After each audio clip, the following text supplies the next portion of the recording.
Hello, horror lovers, welcome to our channel. Please subscribe, as it is our biggest motivation. Let us know in the comments which city you are listening from. If you like this video, don't forget to hit the like button. Now, let's get into the stories.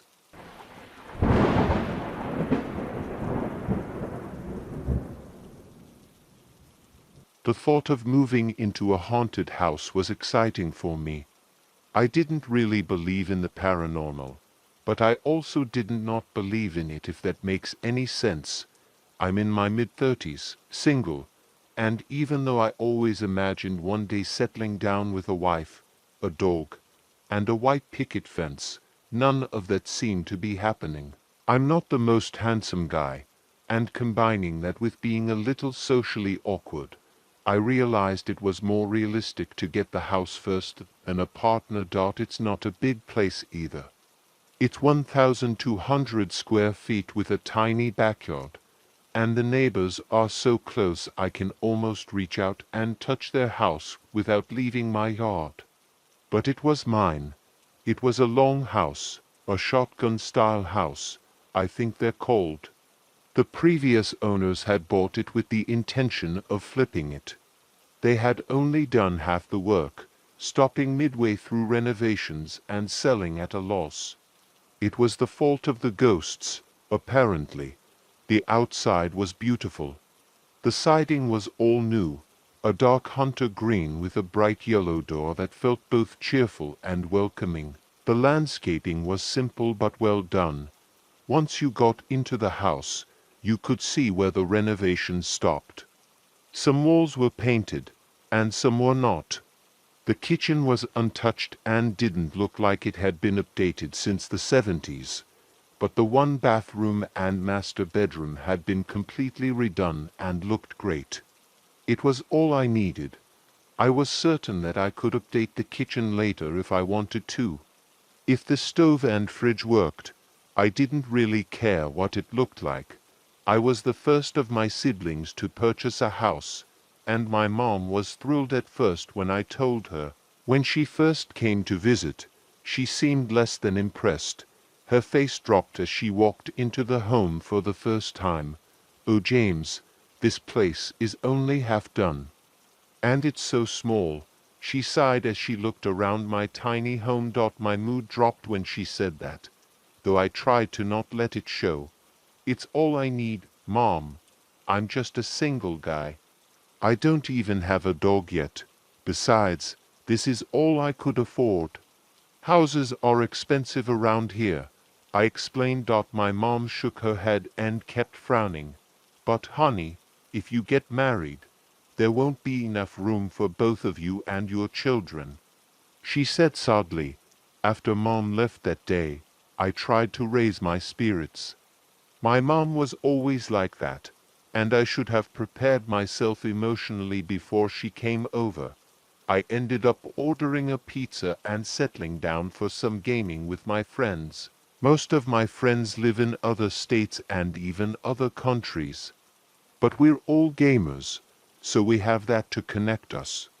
I had been showing them all pictures and videos of my home throughout the day, and at least they were impressed. "Dang dude, you're like an official adult now," my friend Yuri chirped over the headset. My mood lifted with that. At least my friends could appreciate my new place. "Thanks, man. Though I hate to tell you I've been an adult since I was 18, I snapped back. On the screen, I could see him shrug. "If you say so, man. I know I didn't think of you as an adult till now." He grinned at me. I laughed. On the monitor, I could see my other friends rolling their eyes at Yuri or focusing on the game. There were 6 of us total. Me, Yuri, Robert, Cheryl, Sadie, and Travis. A pretty full game night. A few of my friends were married or had kids, so it was rare that they could have enough time to join a game session. I was finally settling into the game in between bites of my dinner when my friend Cheryl caught my attention through the headset. "Hey James, is there anyone with you right now?" she asked. "Yeah, all of you guys. I said as I sipped my beer. Double quotes. No. I mean in the house with you right now. Didn't you say your mom left? I just saw someone walk past your doorway. She sounded concerned. I glanced down at her face on the monitor. She was staring intently at me with her controller down by her side. I turned in my chair and looked behind me. There was nothing in the hallway. My mom had been gone for hours, and I absolutely lived alone. I think you might have seen the light from the TV or something, I said, trying to brush it off, but Cheryl shook her head. No, James, I definitely saw someone. I'm not joking. Are you sure you're alone? A chill ran down my spine. It was late, and my old house creaked and groaned with the wind outside. I took a deep breath, trying to calm myself. Yeah, I'm alone. It's probably just my imagination, I said, forcing a laugh to lighten the mood. But as I sat back down, unease settled over me like a heavy blanket. I pushed the thought away and focused on the game, but I couldn't shake the feeling of being watched. I finished my pizza and cracked open another beer, trying to ignore the creeping anxiety that settled in the pit of my stomach. After a few more rounds, my friends finally started to log off, and I was left with the lingering feeling of dread. I turned off the game and switched on a few lights around the house, hoping to chase away the shadows that seemed to creep closer. As I settled into bed that night, I tried to dismiss Cheryl's comment. I rolled over, pulling the covers tightly around me, but sleep eluded me. Instead, I lay awake, listening to the house settle, the occasional creaks echoing in the silence. Then, just as I began to drift off, I heard it, a soft thump from the hallway. My heart raced, and I sat up in bed, straining to hear over the sound of my own heartbeat. Hello? I called out, my voice wavering. Silence. I waited, heart pounding, but there was nothing but the sound of the wind outside. Feeling foolish, I climbed out of bed and crept toward the hallway, trying to convince myself it was nothing. As I stepped into the dim light, I noticed something on the floor, a small, dusty footprint. I froze, staring at it. The shape was unmistakable. It was a child's footprint, too small to belong to anyone but a kid. My mind raced as I recalled Cheryl's comment. James, you really need to get your head checked, I muttered to myself, trying to suppress the rising panic. But as I turned to go back to bed, I caught a glimpse of something out of the corner of my eye, a shadow flitting past the doorway at the end of the hallway. This time, I didn't hesitate. I sprinted back to my room, slamming the door shut behind me. I leaned against it, heart racing, and waited. The house was silent again, but I could feel it, the oppressive weight of something watching me, waiting just outside the door. I pulled out my phone, hands shaking, and texted Cheryl. I think I'm not alone in the house. I didn't get a response right away, so I tried to focus on my breathing, each breath echoing in the stillness. Just then, my phone buzzed. It was Cheryl. Are you serious? You need to get out of there. Do you want me to call someone? No, I replied quickly. I don't know what's going on. I think I saw something. James, just leave. Right now. Don't wait. I stared at the screen, indecision gripping me. I was terrified. But what if it was nothing? What if I was just overreacting? Suddenly, there was a soft knock on my door. I froze, breath hitching in my throat. James, my heart sank. It was my mom's voice, soft and concerned. James, open the door. I'm sorry I was harsh earlier. You know I just worrying about you. I shook my head in disbelief. My mom had left hours ago, and she wouldn't just come back like this. Mom, I took a deep breath and stepped back, shaking my head. No, "You're not my mom," I shouted, panic rising. The knocking stopped, and for a moment, silence enveloped the house. Then, I heard it again, a soft giggle, echoing in the hallway, chilling me to the bone. I turned back to my phone, my hands trembling. "Cheryl, I have to go," I texted.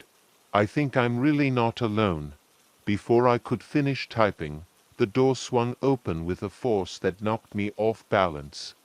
My breath caught as I stumbled backward, staring into the darkness beyond.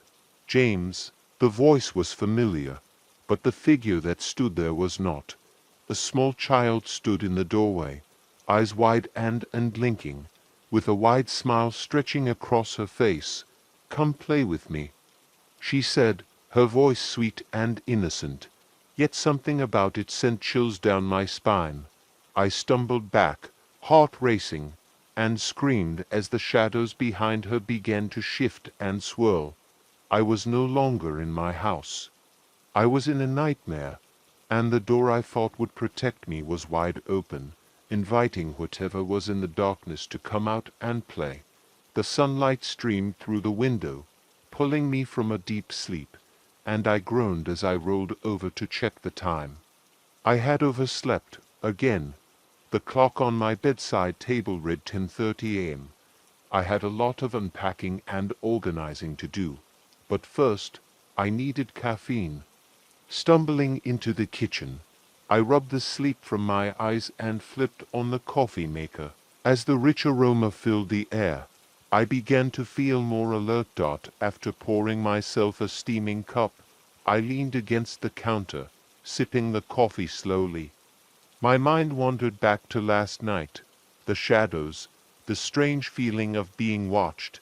It was probably just my imagination.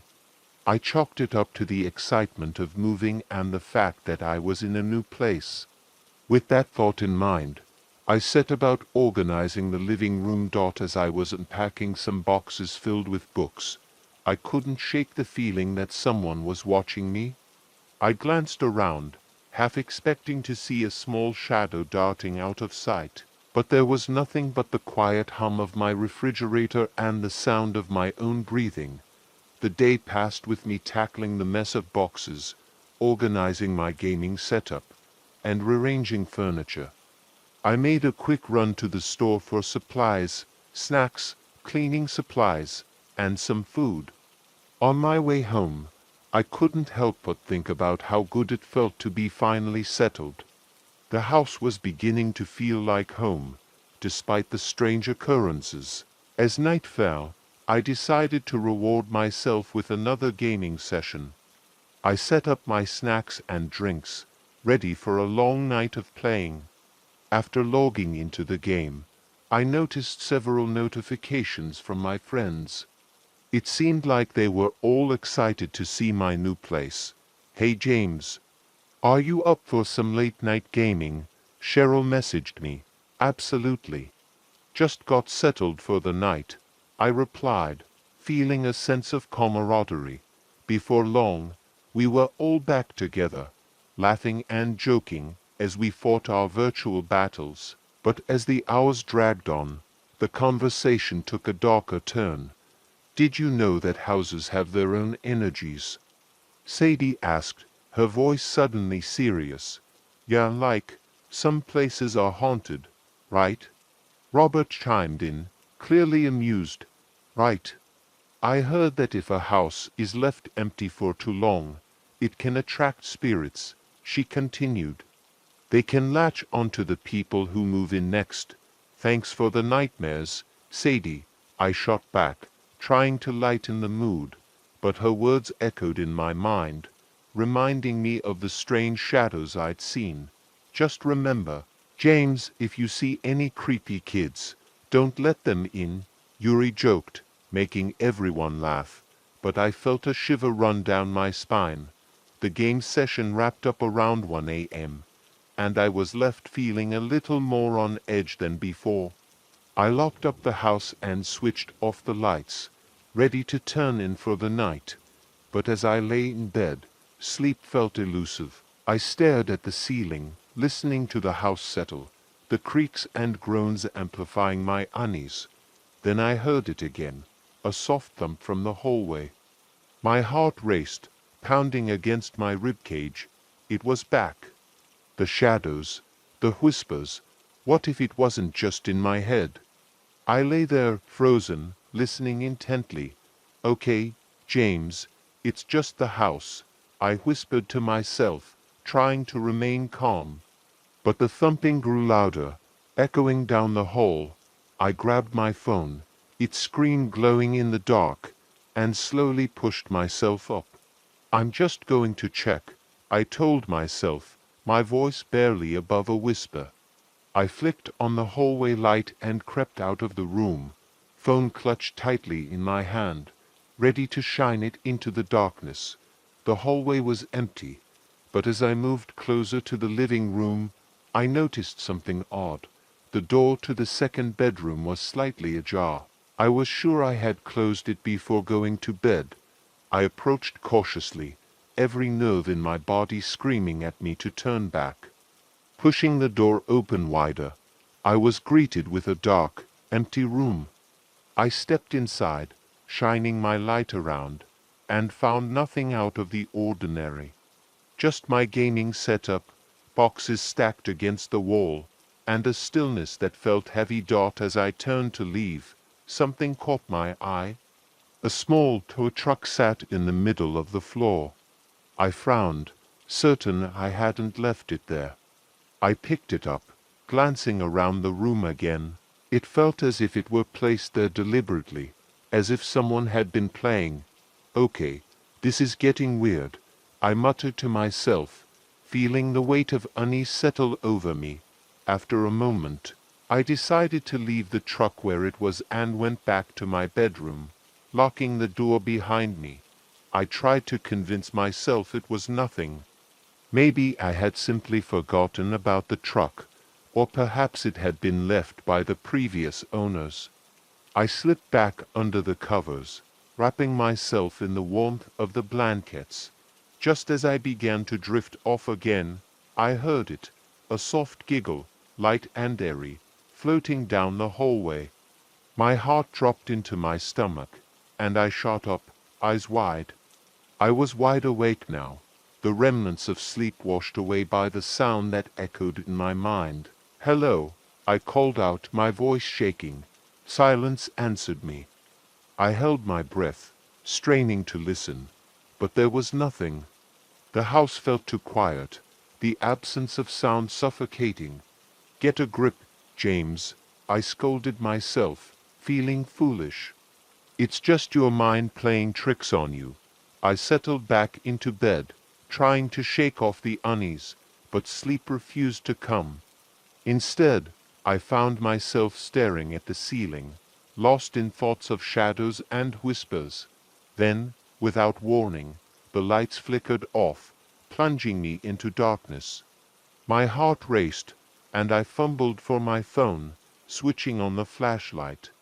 The light cut through the darkness, revealing the empty room around me, but I could feel a presence lurking just beyond the reach of the beam. As I sat there, frozen in fear, I realized I couldn't ignore it any longer. I had to confront it, or I would never sleep again.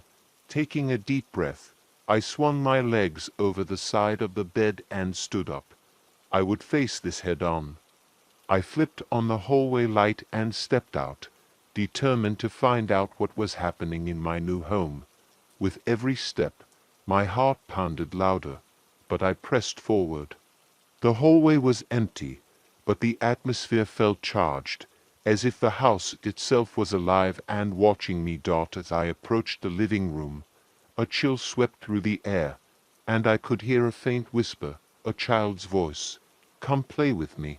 I froze, realizing that the voice was the same one I'd heard before. I knew I wasn't alone anymore. "Who are you?"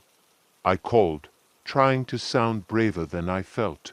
The whispering stopped, and for a moment there was silence. But then I saw it, a figure darting past the edge of the hallway. My heart raced, and instinct kicked in. I sprinted toward the hallway, ready to confront whatever was lurking in the shadows. As I turned the corner, I came face to face with the child, a girl with long, dark hair and bright eyes that seemed to shimmer in the dim light.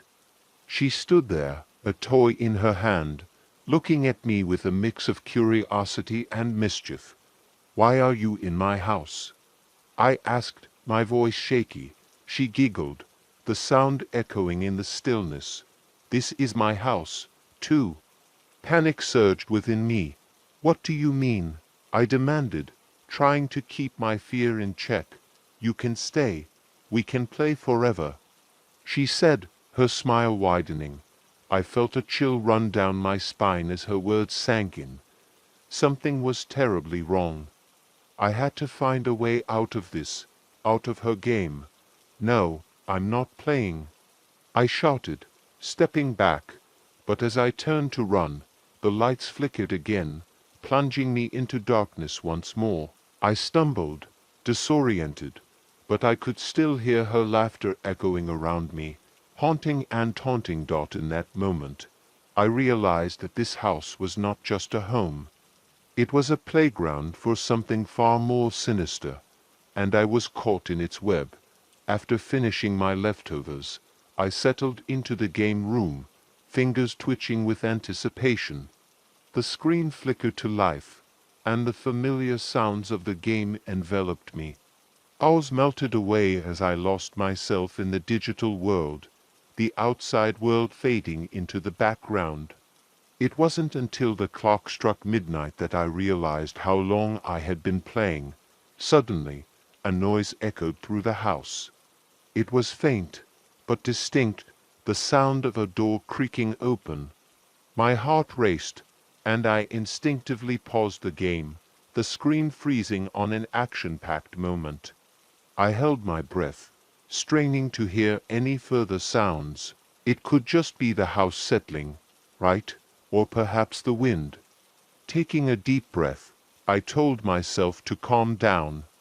I grabbed my phone, the only source of light I had, and tiptoed down the hallway, heart pounding in my chest. As I passed the second bedroom, I paused, glancing at the closed door. I could swear I saw a shadow move beneath it, flickering in the dim light. Maybe it was just my imagination playing tricks on me after a long day. Gathering my courage, I pushed the door open. Nothing, just my gaming setup, the glow of the monitor illuminating the room in a ghostly hue. I turned around, ready to head back to the living room when I heard it again, a soft whisper, almost like someone was calling my name. "Come here." Chills ran down my spine. I was alone in the house. I locked the door. I didn't like this. I turned the hallway light on, hoping it would chase away the shadows. There was a faint flickering, but it remained lit. I felt a bit safer. Maybe it was just a prank from my friends, trying to freak me out over the headset. "Is someone messing with me?" I called out, half expecting one of them to jump out from a corner. No response. I turned and headed back to the living room, but that whisper lingered in my mind. After sitting down, I tried to shake off the unease. I turned the volume up on the game, losing myself in the immersive world.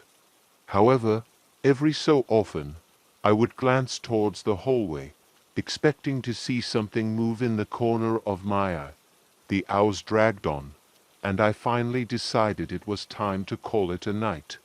I turned off the game and headed towards the bedroom. As I approached, I noticed the door was slightly ajar. I distinctly remembered closing it earlier. "Okay, now this is just getting weird," I muttered to myself, pushing the door open fully. The room was dark, the only light coming from my phone. I stepped inside, feeling an uneasy chill wrap around me. My heart raced, and I quickly closed the door behind me, locking it once again. I climbed into bed, pulling the blanket tightly around me. I felt ridiculous for being scared in my own home. It was just a house, after all. But every creak and groan echoed louder in the silence. I tried to distract myself with my phone, scrolling through social media until my eyes grew heavy. Just as I was about to drift off, I heard it again. The whisper. This time it was louder, clearer. "Come here." My eyes shot open, heart pounding. I sat up in bed, gripping my phone like a lifeline. The voice sounded closer now, almost as if it were coming from the hallway. Fear gripped me, paralyzing my thoughts. I had to see what it was, but every instinct screamed to stay put. The minutes dragged on, and I finally summoned the courage to flick on the bedside lamp. The warm light filled the room, pushing back the shadows. I could hear the faintest sounds, a soft rustling, like something moving outside my door. I felt like I was caught in a horror movie, my mind racing through every scenario. Summoning every ounce of bravery, I crept to the door and pressed my ear against it, listening intently. The whisper came again, almost pleading. "Come here." With shaking hands, I grasped the doorknob and turned it slowly. I pushed the door open, light spilling into the dark hallway. It was empty.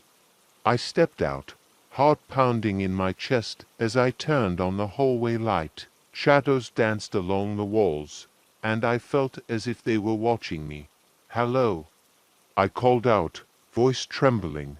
No answer. Only silence. The house felt alive around me, the walls creaking and settling. I cautiously made my way to the living room, checking every corner. Nothing. The place was still.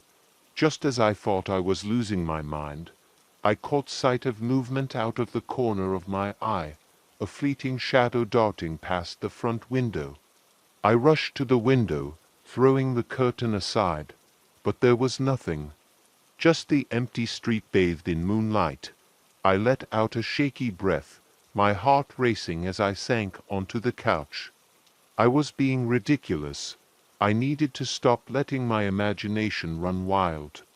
I picked up my phone again, scrolling through the latest memes, trying to distract myself, but the whispers continued, echoing in my mind, lingering like a ghost. "Come here." It was a long night. As dawn broke, I felt exhausted but relieved to see the light of day. The house looked different in the morning, the shadows less intimidating, and the whispers faded with the light. I decided to take a walk, hoping to clear my head. Maybe the neighborhood held some answers.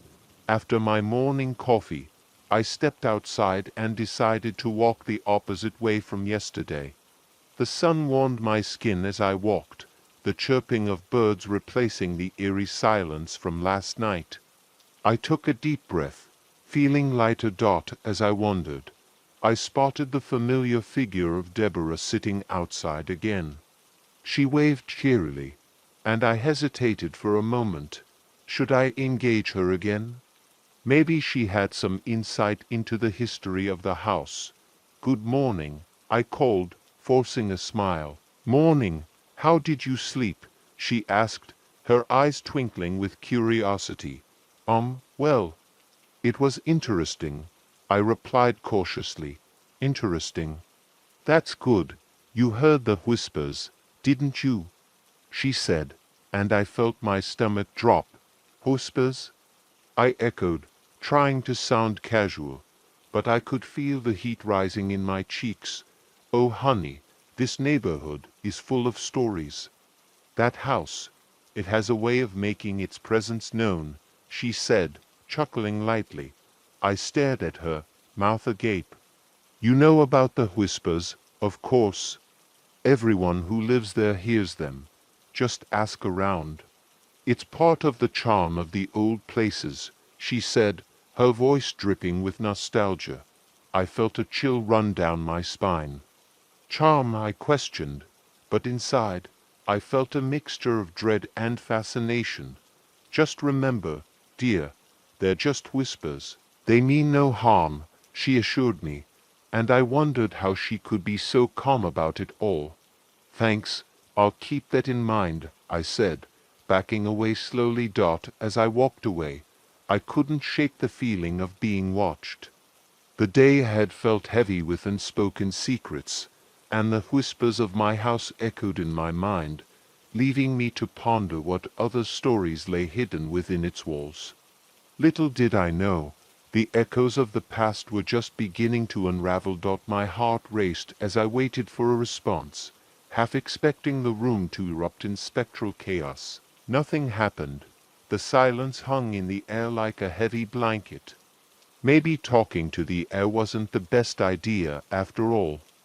I shrugged it off, feeling a mix of embarrassment and resolve. The day wore on uneventfully, and I attempted to occupy my mind with mundane tasks. I tried organizing the living room, setting up my gaming station, and even flipping through channels on the TV to drown out the creeping unease that had settled back in. I was determined to find a rational explanation for everything. As the sun began to set, painting the sky in hues of orange and purple, I realized I hadn't stepped outside all day. I grabbed my jacket and decided to take a walk again, hoping the fresh air would clear my head and chase away the lingering thoughts of Nancy and her tragic fate. The neighborhood felt different at dusk. Shadows lengthened, and the houses took on a more ominous appearance. I couldn't shake the feeling that I was being watched, even as I passed Deborah's house. She wasn't outside this time, and I felt an odd sense of relief mixed with disappointment.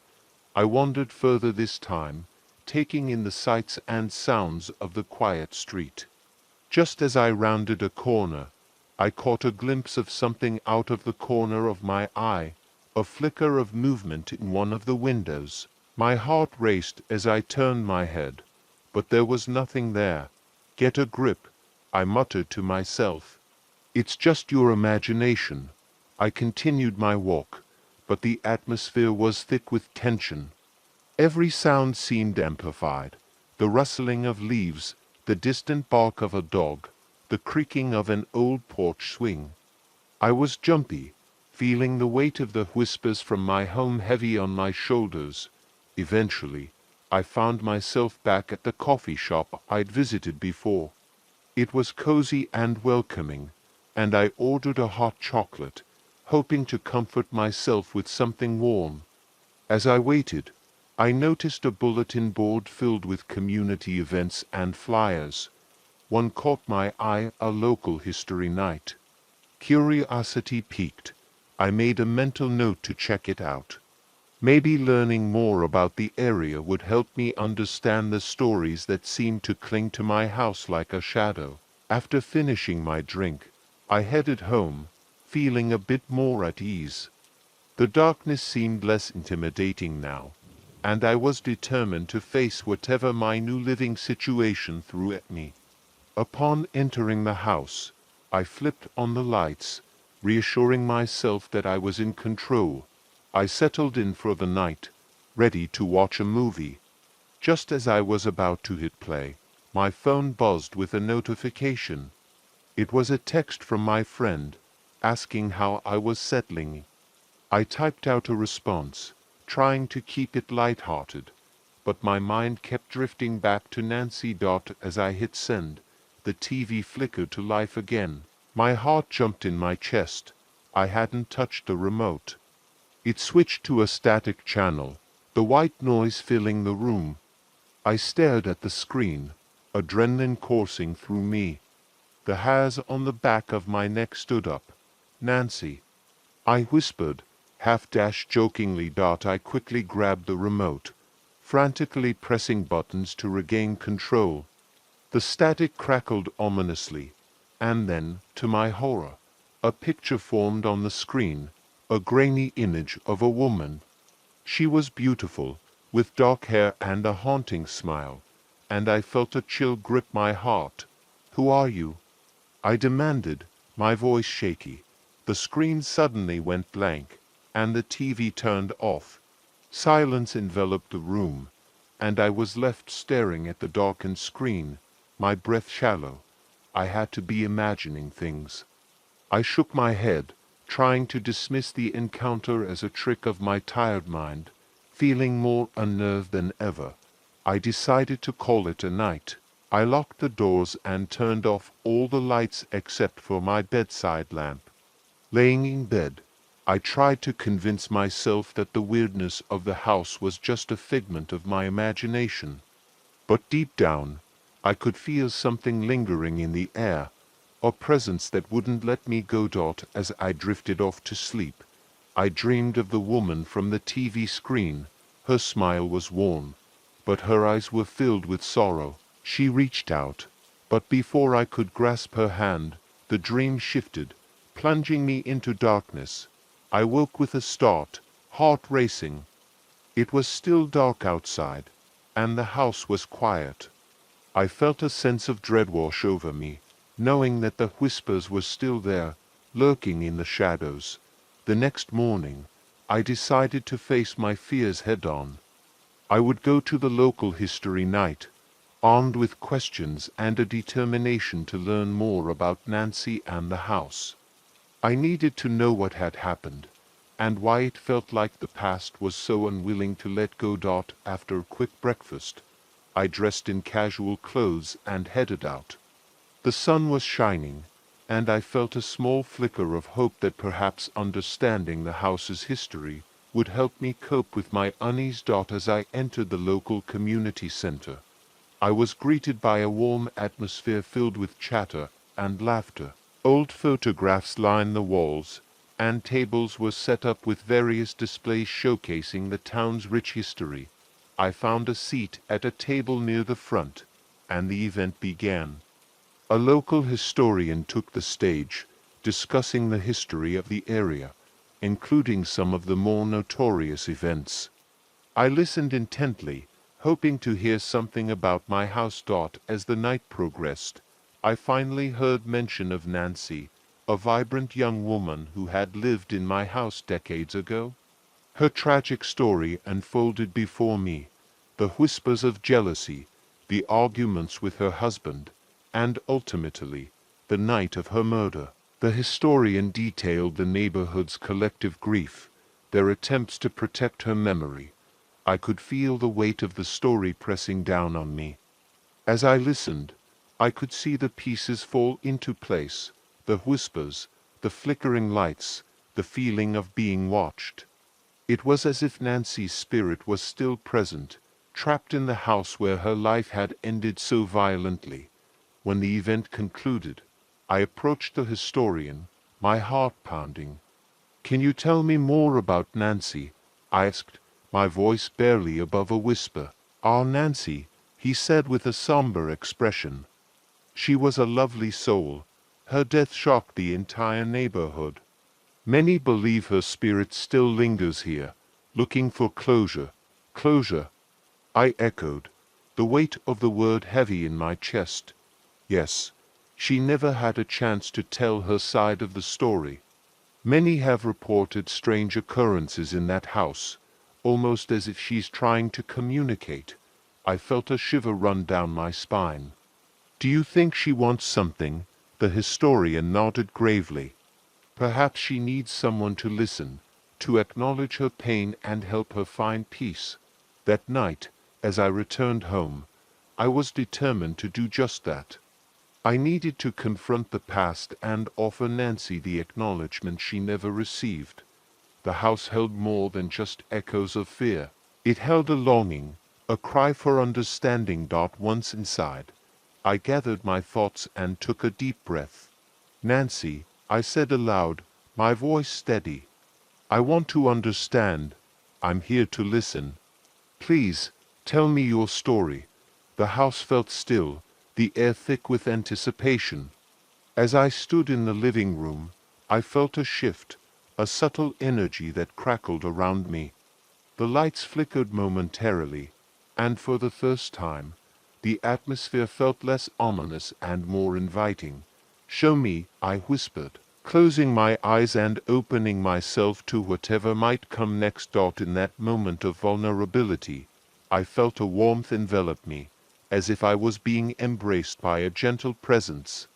The whispers began again, but this time they weren't filled with despair. Instead, they formed a tapestry of emotions, weaving together the fragments of Nancy's life. Help me remember. The whispers echoed, a fragile plea reverberating through the silence, and I knew then that I was not just a tenant in this house. I was a part of its story, and together, Nancy and I would find the closure we both desperately needed. My heart was racing, and panic surged through me as I realized that the woman was Nancy. The horror of the scene unfolded like a nightmare made real. The two men holding me down were completely oblivious to the threat that loomed behind them, caught in their own fear and ignorance. "Get off me!" I screamed, squirming beneath the weight of my captor. Adrenaline propelled me, and I managed to shove against the floor, trying to break free. But my struggle only seemed to excite the men further. "Shut him up!" The one in the living room barked, pointing towards me. He looked terrified, darting his eyes between me and the approaching figure of Nancy. "We don't need him screaming and alerting anyone. Do you see that?" I shouted, trying to warn them. "There's someone right behind you." The grip on my hair tightened, and I felt a sharp pain, but my focus was on the horrifying sight of Nancy inching closer. She seemed to be dragging herself, her body a grotesque caricature of the life she once lived. The dress, stained and torn, clung to her like a ghostly reminder of her past. The man in the living room took a step back, eyes wide with disbelief. "What the hell is that?" he stammered, his voice barely a whisper. "Stop messing around." The man pinning me down hissed, but he was starting to sound unsure. Nancy let out another strangled sound, a mix of pain and rage. Her presence filled the room, and I could feel the air grow colder as she drew closer. Her eyes locked onto mine, and in that moment, I felt an overwhelming surge of empathy. This was a woman who had suffered, trapped between the living and the dead, and now she was seeking acknowledgement. "Please," I whispered, trying to convey my understanding. "I'm here for you, Nancy. I want to help." "Shut up," the man on my back growled, yanking my hair again. But the other man had stopped, his eyes transfixed on the horrifying figure approaching. Is that a real person?" he asked, incredulous. In that brief moment of hesitation, I felt a surge of hope. If I could get through to him, maybe they would stop their attack and realize the gravity of what was happening. "Yes," I yelled, my voice rising. "That's Nancy. She needs help." The man holding me down hesitated, fear etched on his face. "What the hell are you talking about?" he said, his confidence wavering. The noise Nancy made now echoed through the house, a sound that felt like a plea for recognition.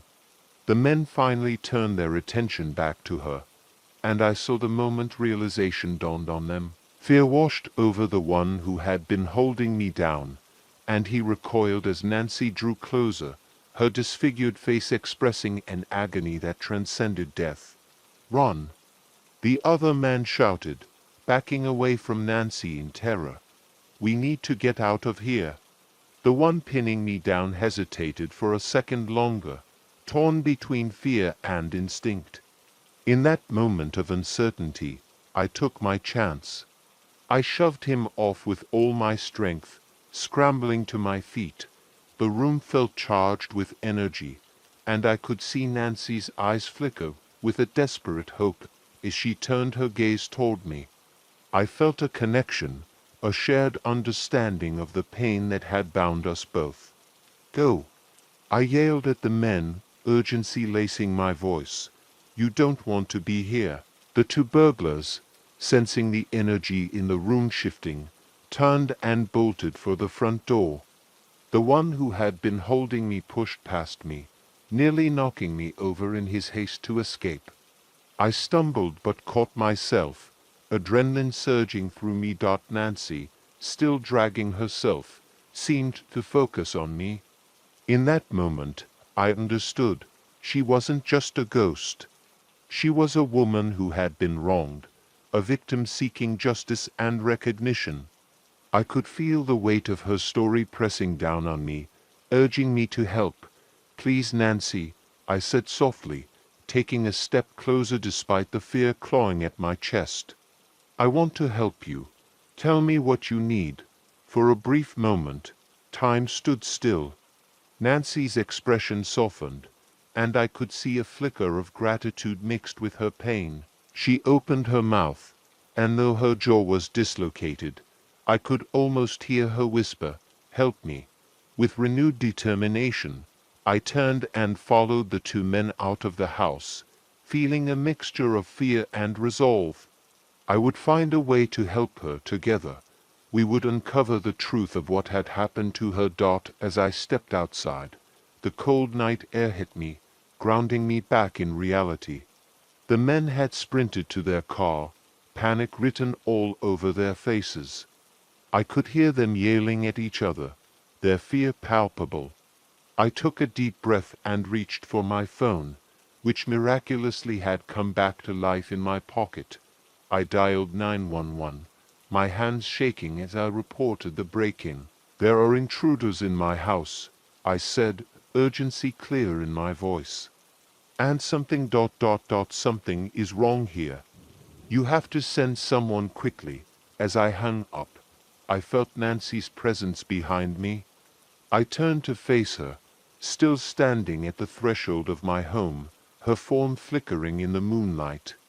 I could feel the connection we shared, a bond forged in the pain of her past and my determination to help her find peace. "Stay here," I said softly, sensing her need to remain close to the house where her life had been shattered. "I'll make sure they pay for what they did to you. I promise." In that moment, as I watched the two men in the distance, fear was replaced with a fierce resolve. I knew that together, Nancy and I would uncover the truth. The past would no longer hold her captive, and I would do everything in my power to bring justice to the pain that had lingered for too long. As the sirens wailed in the distance, I felt a spark of hope. Maybe this was the beginning of not just my journey into adulthood, but also Nancy's long-awaited release from her torment. The whispers of the past were not just echoes anymore. They were calls to action, and I was ready to answer. The moment I stepped inside, a shiver ran down my spine, but I brushed it off. It was just the remnants of adrenaline still coursing through me. I closed the door behind me, the soft click echoing through the otherwise silent house. The shadows seemed to loom larger, but I told myself it was just my imagination. After all that had happened, it was hard to shake the feeling of being watched. I made my way into the living room, the space feeling strangely inviting despite its recent horrors. Sunlight streamed in through the windows, casting warm patches on the hardwood floor. I took a deep breath, trying to ground myself. Everything seemed normal, but in the back of my mind, I could still hear that tiny voice. "Welcome home." I shook my head. "It's just the after effects," I muttered, convincing myself it was nothing more than fatigue playing tricks on my ears. I made my way to the kitchen to grab a glass of water, trying to shake off the feeling of unease. As I filled the glass, I glanced out the window. My neighbors were still peering curiously from their porches, their faces a mix of concern and fascination. I forced a smile and waved, but their expressions were unnerving. I could almost hear their whispered speculations about the strange events that had unfolded just hours earlier. Just a regular night in suburbia. I thought bitterly, taking a sip of the cool water to steady my nerves. After a few moments, I returned to the living room and collapsed onto the couch, the weight of the day finally settling on my shoulders. My thoughts drifted back to Nancy. Was she truly gone? had I imagined her presence. The vividness of the night felt like a dream, but the fear etched in the faces of those men was real enough. I picked up my phone, scrolling through the messages from friends and family. Supportive texts flooded in, but I was still lost in my thoughts.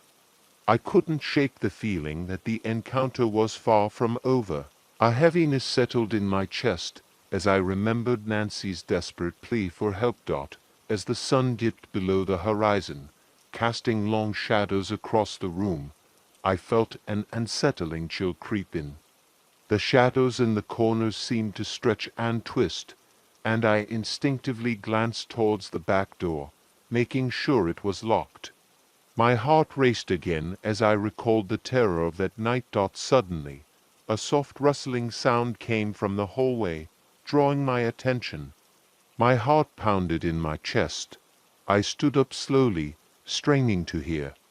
Was it just my imagination, or was something moving in the house? I took a cautious step forward, the wooden floor creaking beneath my weight. "Hello?" I called out, my voice wavering. No response. Just silence. I approached the hallway, my pulse quickening. The light switch was at the end of the corridor, but the dimness of the space made it difficult to see. I flicked the switch on, flooding the hallway with light.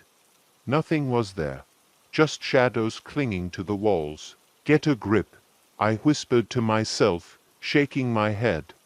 I was jumping at every little sound, allowing fear to cloud my judgment. As I turned back toward the living room, I noticed something on the floor, a crumpled piece of paper. I bent down to pick it up, recognizing it as an old note that had been tucked beneath the coffee table. It looked weathered, the edges yellowed with age.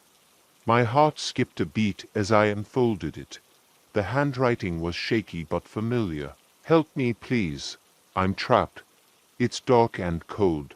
The words sent a shiver down my spine, and I could hardly breathe. My thoughts raced back to the figure of Nancy, the pain in her eyes. Was this hers? I whispered, holding the note tightly. Did she leave this for me? As if in response to my question, a chill swept through the room, and I could feel a presence lurking just beyond my sight. The air thickened, making it hard to breathe. "No, not again," I stammered, backing away toward the couch. "Help me."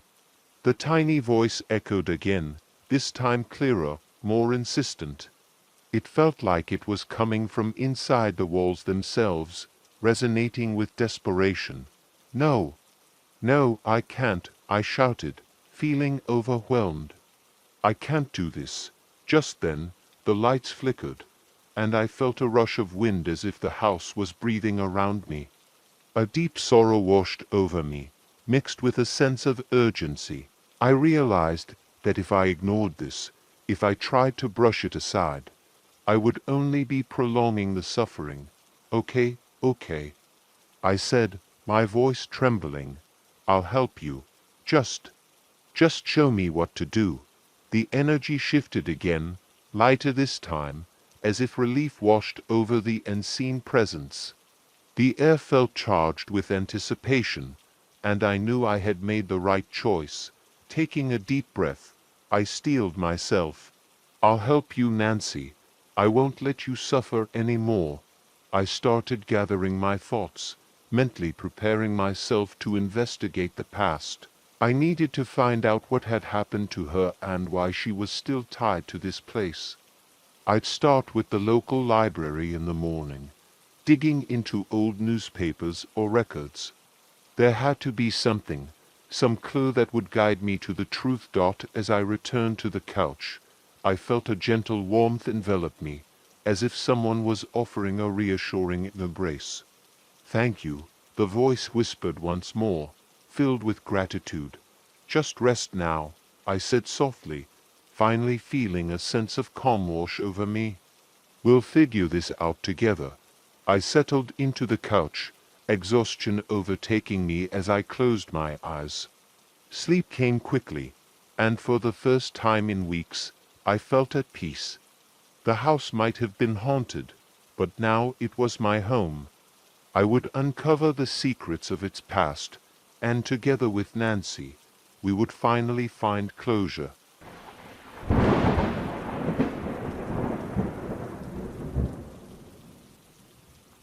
I had spent the entire night chasing ghosts, or at least that is how it felt. The hangover I woke up with was enough proof that the night before had been filled with more drinks than I cared to admit. If it had not been for the sharp, relentless ringing of my telephone, I might have slept the day away, buried under a haze of discomfort. "It is noon," a familiar voice crackled over the phone. The kid, my assistant, was on the other end. "Are you planning on coming to the office today?" I wanted to respond with something clever, a witty retort that would show I was still in control despite my sorry state.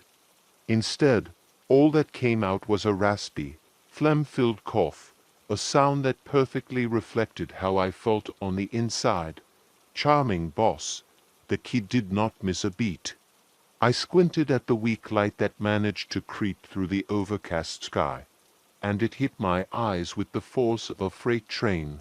Even on a gloomy day, it was too much to bear. "There is a lady here," the kid continued.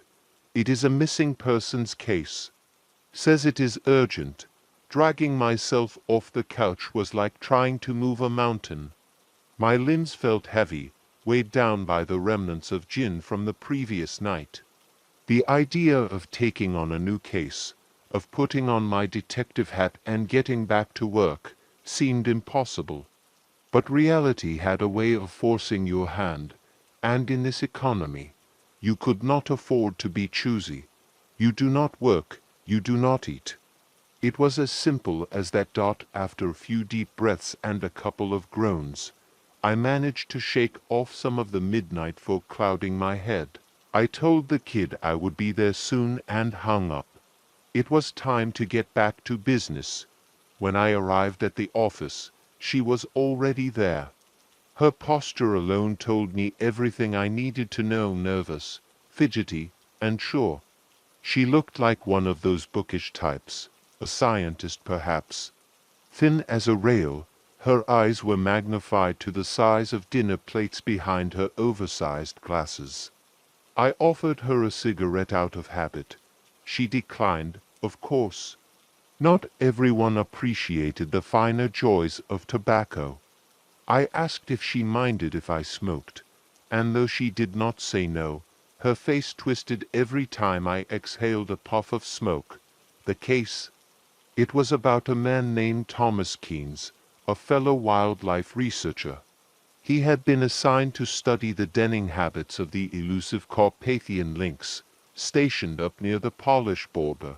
Secluded, remote, far from the comfort of civilization, he had been staying in a cabin with a lady friend of his. The woman sitting in front of me was quick to gloss over that detail, but I caught it.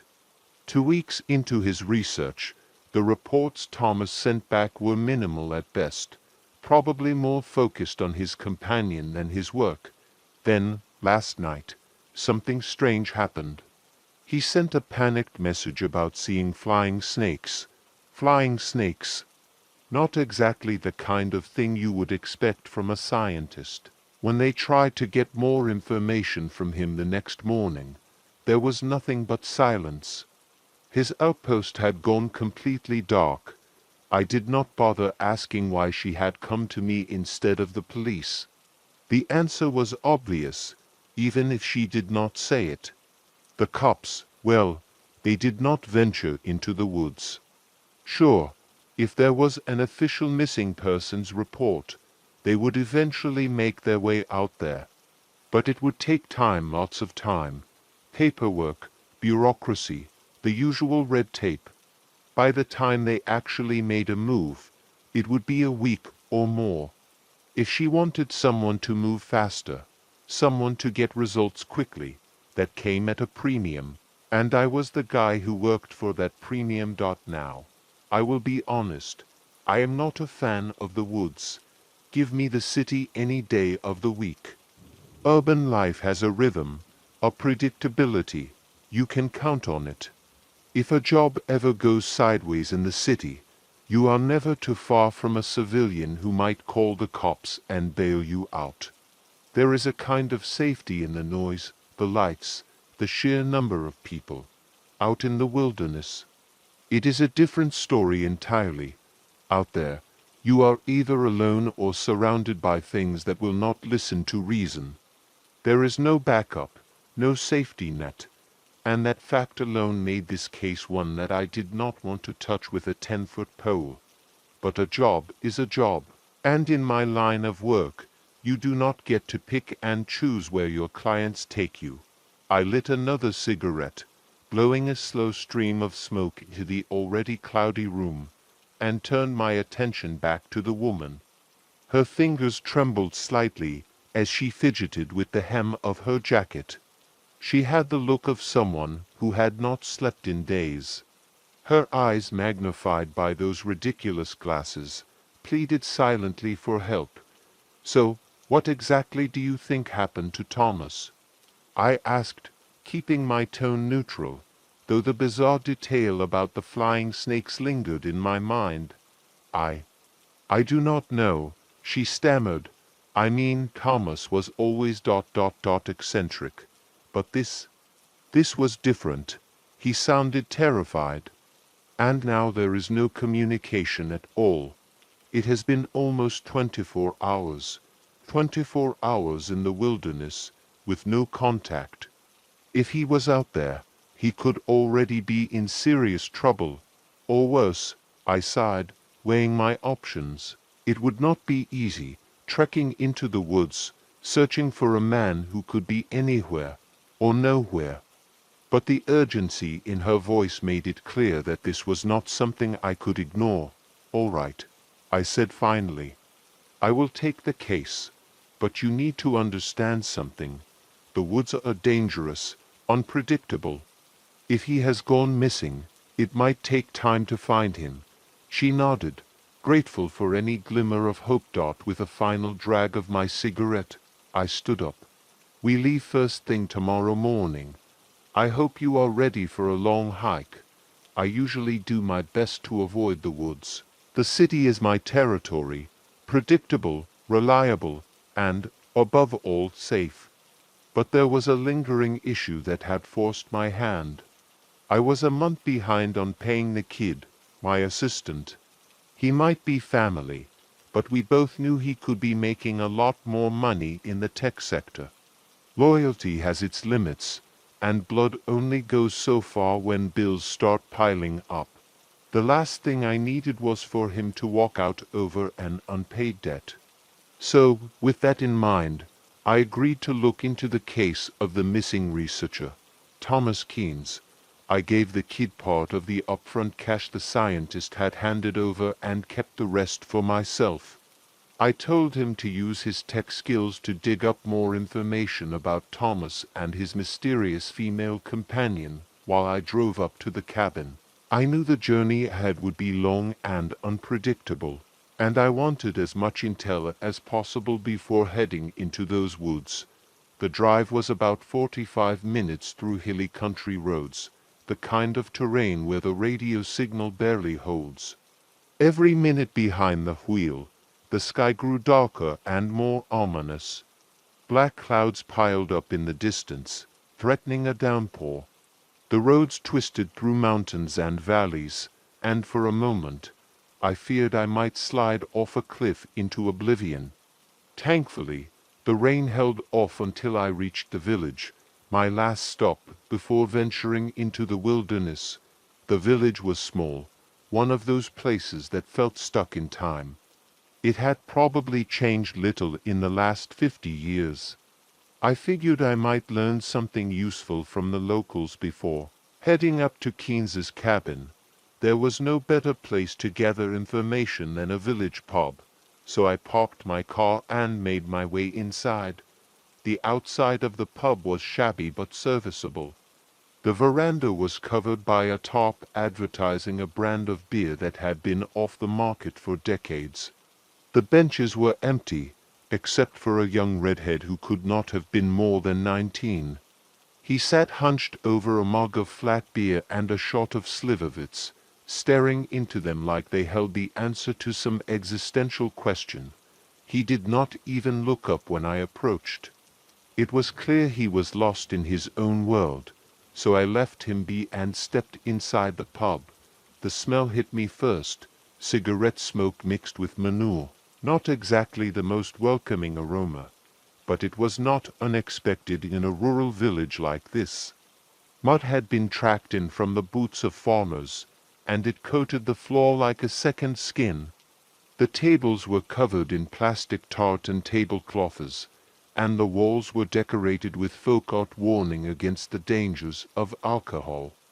Ironically, those warnings seemed to be ignored by the patrons, all of whom were glued to an old rerun of Commissar Rex playing on a battered CRT above the fireplace. As soon as I stepped inside, the men at the tables turned their attention toward me. The sudden silence was palpable. I was an outsider, and they made sure I knew it. Their gazes were anything but friendly. Despite the unfriendly stares, the bartender seemed glad for a new customer. I slid onto a stool at the bar and ordered a beer. When the glass arrived, I noticed the faded lipstick stain on the rim. Lovely. I waved the bartender down and ordered a shot of Slivovitz to disinfect. One shot turned into two as I settled in. The liquor burned its way down, and I started to feel a little more human. The state police did not patrol these roads much, so I did not worry about getting stopped. The laws out in the sticks were a lot more flexible. Once I was feeling somewhat refreshed, I struck up a conversation with the bartender. He had the kind of charm you expect from someone who makes a living listening to people's problems.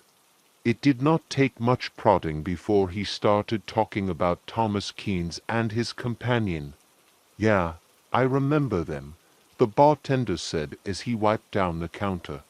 "The Brit and the American woman. They came in a couple of times. Seemed a little touchy, but polite enough. Bought a bottle of Slivovitz a few days ago." Keynes even tried speaking a bit of Slovak, poorly, I might add. Asked about flying snakes. Flying snakes? I raised an eyebrow. At that moment, a loud laugh erupted from the table behind me. I turned to see a group of men who had been listening in. The man who had laughed was large, heavy-set, and clearly not a farmer. His clothes were too clean for that. He sat at the head of the table, grinning like he had just heard the funniest joke in the world. "Excuse me for eavesdropping," he said, his voice booming. The foreigner was asking about a little rumor we have around here. "Happened last autumn. A snake fell out of the sky right outside the church. Caused quite the stir in the village. Everyone had their own theory about what it meant. I leaned in, curious now. A snake, huh?" The man chuckled again, shaking his head. "Turns out it was just a stork. Clumsy bird had dropped the poor thing from its nest up in the church tower. We were all worried it was some kind of bad omen, but in the end, it was nothing more than an accident. So if you are looking for some grand mystery or conspiracy, there is none. Just a silly rumor that got out of hand." He took a long drink from his mug, clearly enjoying himself. The rest of the patrons at the table, now following his lead, joined in with uneasy laughter. "Well," I said, turning back to the bartender, "that explains the flying snakes." The bartender shrugged. "Seems like it. But who knows what your missing man thought he saw out there in the woods? People see strange things when they are isolated. That was the truth. Isolation could do strange things to a person's mind. And if Keynes had truly believed he had seen flying snakes, that could be a clue to his current state of mind. Or worse, it could mean something more dangerous lurked out there in the wilderness." After finishing my drink, I thanked the bartender and headed back to my car. The rain was still coming down in sheets, and I could hear the distant rumble of thunder echoing through the hills. My next stop would be Keynes's cabin, and I was not looking forward to the hike through the woods. Something about this whole situation was starting to feel off, but I could not quite put my finger on it.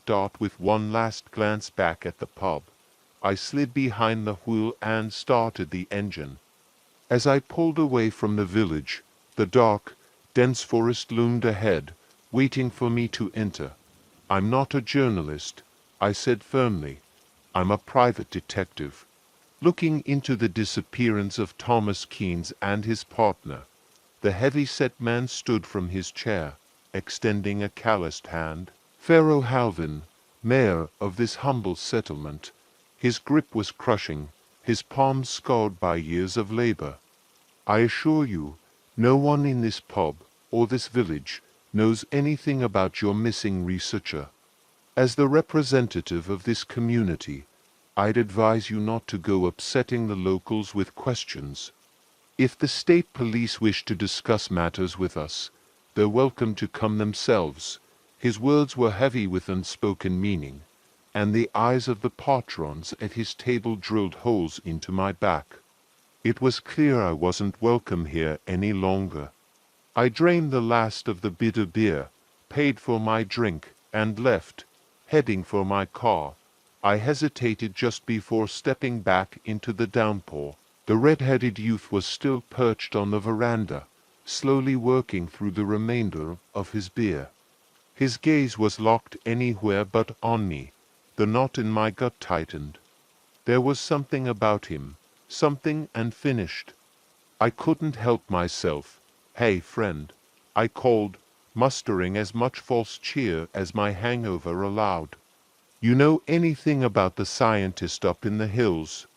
The kid flinched, as if my voice had reached in and grabbed him by the spine. He muttered something under his breath, claimed not to know anything about any scientist, but what he did know was that the hills weren't a place for a man from the city. They weren't a place for any man, period. He stood abruptly and disappeared into the rain before I could say anything more. But something else caught my eye. Around his wrist was a strange bracelet, thick, jagged, and metallic. It looked almost out of place on his skinny arm. I stood there for a moment, staring after him, wondering what the hell that thing was. Before I could make sense of it, my phone rang. Did some digging on Keynes's companion, came the kid's voice over the crackling line. The reception was bad, but I could hear him well enough to make sense of it. "Her name's Veronica Muller, 28, project manager at a headhunting firm on the East Coast. She's been posting a lot on Instagram lately, Slovakian countryside stuff, mostly. But here's the kicker. There's a charge on her credit card from yesterday." I ducked into the doorway for cover from the rain, fumbling a cigarette out of my pocket. "Well, don't leave me hanging. What's the charge?" "M866, Morana Air, Popra-Tatry to Atlanta. Single ticket. She flew out the same night Keynes went dark." I let out a long exhale, taking my first drag of the cigarette as I processed the news. The pieces of the puzzle were falling into place, though not in the way I had expected. "Case solved," I muttered. "Is it?" the kid asked, a hint of doubt in his voice. "Keynes and Muller go on a research trip together. From what the bartender said, they were a touchy couple. Fresh relationship, volatile. They shack up in the woods, have a great time, but the honeymoon phase ends fast. They fight, she leaves. Keynes stays behind, heartbroken. That doesn't explain the radio silence," the kid said. "And what about the flying snakes?" I scoffed, flicking ash from the cigarette. "They drink rough stuff out here. Maybe Keynes bought a bottle of something strong, couldn't handle it, and ended up sending some rambling message before he broke his equipment in a drunken stupor. And the snakes. Red herring, drunken babble. There's no such thing as flying snakes. The kid hesitated. Still doesn't sit right with me, boss. I wouldn't be seeing flying snakes just because of a breakup. That's because you're young, I said, with a half laugh. You've never had your heart broken. The road to Keynes's cabin was treacherous at best. It barely qualified as a road, just a muddy path that twisted through the forest. The rain had turned the dirt into a slick, treacherous mess, and my tires struggled for traction as I inched forward. By the time I reached the cabin, my GPS had completely lost signal. Seeing Keynes's truck parked outside gave me a flicker of hope. If the vehicle was still here, there was a good chance he was too. For a brief moment, I felt a sense of accomplishment, like I'd cracked the case wide open. But as I got closer, that feeling evaporated. The scene in front of me told a different story. The cabin door had been ripped off its hinges. The windows were shattered, jagged shards of glass clinging to the frames. Down by a twisted apple tree, I spotted a broken internet router lying in the mud, its plastic casing bent inward. It didn't look like it had been smashed by someone in a drunken rage. It looked like it had been crushed by something with far more strength than a man could muster. Any theory I had about a lover's quarrel flew out the window. Whatever had happened here, it was violent. And it wasn't the work of a heartbroken researcher. I hesitated at the door before stepping inside. The cabin's interior was a wreck, furniture overturned, papers scattered across the floor. And there, by the shattered fireplace, was Thomas Keynes. He was curled into a fetal position, his back to the door, unmoving. Dead. Very dead. His skin was bloated and tinged a sickly purple. His eyes were bulging from their sockets, and his lips were pulled back in a grotesque grimace. If I hadn't known that Keynes had been communicating with the outside world just 48 hours ago, I would have assumed he had been dead for at least a week. But that wasn't the worst of it. His body was covered in teeth marks, and they didn't belong to any animal I'd ever seen. Snake bites. Suddenly, the idea of flying serpents didn't seem like a red herring. It felt entirely too real. I reached for my phone to update the kid, only to realize I had no signal. An involuntary groan escaped my lips. I knew I should observe the corpse more carefully, but I had no intention of spending more time in the cabin than necessary. I pulled out my phone's camera to take a quick photo of the scene. The phone's circuitry, however, decided that the room was too dark for a proper picture. Without warning, the flash went off, illuminating the cabin in a burst of light. That flash set off a chain of events that nearly got me killed. A hiss echoed from the ruined fireplace, sharp and venomous. Before I could react, two glowing reptilian eyes were staring straight at me from the ashes. A massive serpent, coiled within the dark remnants of the hearth, was watching me. I bolted out of the cabin, adrenaline surging through my veins. But it wasn't enough to escape. The flying snake burst out of the fireplace after me, its wings buzzing like a disturbed hornet's nest. In desperation, I grabbed the dislodged cabin door, hoping to use it as a makeshift shield. It didn't work. The snake collided with the door, shattering it like it was made of glass. The force knocked me flat onto my back, and I lay there in the mud, gasping for air, surrounded by splinters. The serpent floated above me, an impossible creature, its wings too small for its elongated body, yet it moved with terrifying speed and precision. The snake's fangs extended, sharp and dripping with venom. Purple globs of the thick poison dripped down onto my coat, sizzling through the fabric. Panic seized me. I was certain I was about to meet my end at the hands of this nightmarish creature. Then, out of nowhere, a horrible screech rang out through the forest. a sound like television static mixed with nails on a chalkboard. The snake paused, its attack interrupted, and in a flash it was yanked toward the tree line. I scrambled to my feet, pulling out my revolver. My training kicked in, and I steadied my hands, ready to shoot. But as I took stock of the scene, I felt my legs grow weak again. Two thick, vine-like tendrils were wrapped around the snake, holding it down in the mud. They were attached to something, a creature unlike anything I'd ever seen. It was vaguely cat-like, but that description hardly did it justice. It had 6 legs, each covered in leaves and moss, and a bulky, flowering mass at its back from which the tendrils sprouted. The thing was a walking amalgamation of plant life and feline anatomy. "Don't shoot," a voice shouted. I turned to see the red-headed villager standing nearby, a metal cube in his hand, the same kind of device that could have fit into the bracelet I'd noticed earlier.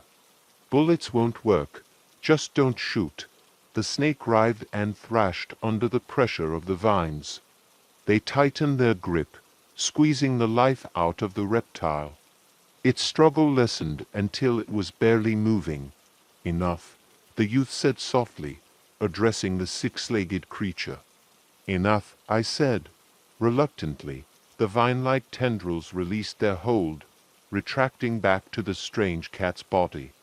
The snake lay twitching on the ground, somewhere between life and death. The metal cube in the villager's hand clicked, and once again, that terrible static sound pierced the air. In a flash of light, the snake was gone, vanished. What the hell was that? I demanded, my voice shaking with equal parts anger and fear.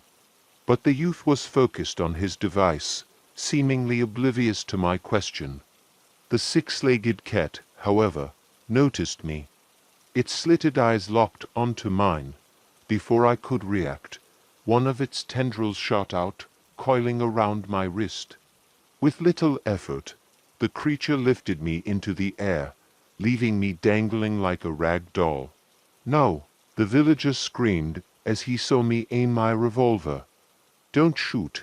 I didn't care. My only thought was to get free. I squeezed the trigger, but before the bullet could find its mark, the villager acted. Another flash of light, and the creature vanished, dropping me unceremoniously into the mud. I coughed, pulling myself to my feet, and glared at the redhead. What the hell was that? Where did those things come from? For a long moment, the kid said nothing, his face pale and uncertain. Finally, he met my eyes. "You don't want to know," he said, his voice hollow. "You don't want to know anything about what happened to Keynes, or the snakes, or Professor Willow. If you know what's good for you, leave. Get out of this forest." Before I could press for answers, he turned and fled into the trees. I didn't follow him. Instead, I made my way back to my car, my hands shaking as I lit a cigarette. The rain continued to pour, turning the mud into a near impossible obstacle as I struggled to get the car back on the road. But it gave me time to think. Over the groan of the engine, my mind spun with questions. Who was Professor Willow? What had really happened to Keynes? And where did those creatures come from? By the time I managed to get the car back onto solid ground, I had made a decision. There are some mysteries you don't need to solve. Some answers aren't worth the risk of knowing. And this was definitely one of those times.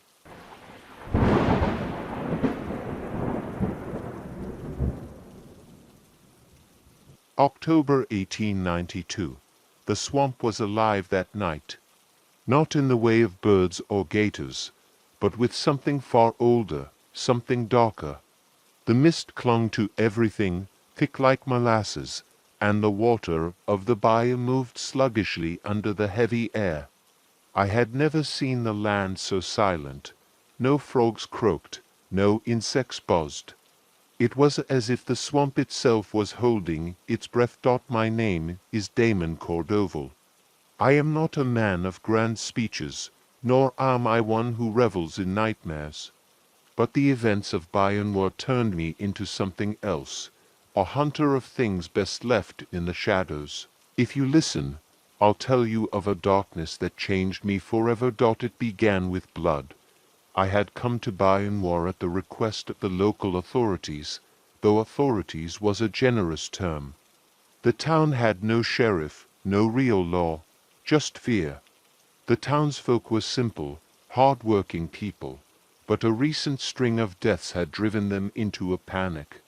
There was talk of a beast, a devil in human form, they said, something that preyed on the weak, something that drank the life right out of its victims. The first body I examined was that of a woman, Clara Dupuy, a local seamstress. I had seen death before, but this was different. Her skin was as pale as the fog that hung over the bayou, her eyes wide open, frozen in terror. Her neck bore two deep puncture marks, and there was no blood, none at all. It was as if the creature had drained her dry. The rumors spread like wildfire. Vampires. Most people laughed it off, said it was just superstition, a boogeyman invented to explain what they couldn't understand. But after examining Clara's body, I wasn't laughing. I had seen something like this once before, years ago, in a village in Eastern Europe. The villagers had spoken of strigoi, the dead who rise to feed on the living. Back then, I didn't believe it. Not until I saw it with my own eyes. In Bayonwar, I believed. The next few days brought more victims, each more gruesome than the last. All found with the same telltale signs, pale skin, punctured necks, and not a drop of blood left in their bodies. The killings followed a pattern, always on moonless nights, and always in the remote outskirts of town, where the bayou encroached on what little civilization remained. But it wasn't just the killings. People started disappearing, men, women, children. They'd vanish without a trace, their homes left untouched. The locals started locking themselves in their homes at dusk, praying for the sunrise. The town's priest, Father Alphonse, approached me one evening. His hands trembled as he held out a tattered old journal. The journal had belonged to a man named Jean-Paul Savoy, who had lived in Bayonwar a century ago. The man had written of strange occurrences, people who had died suddenly and come back to life, pale and feral, with an insatiable hunger for blood.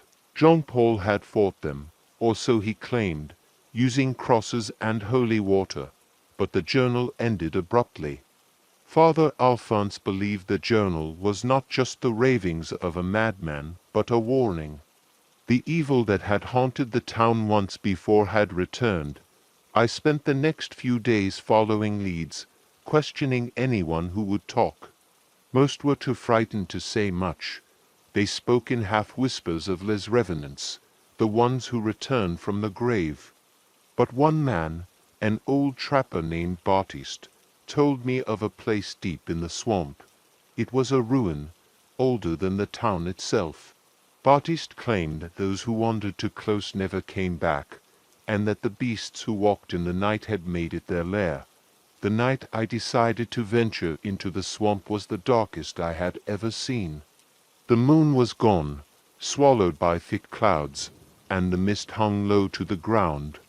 My revolver was loaded, but I knew that bullets wouldn't save me.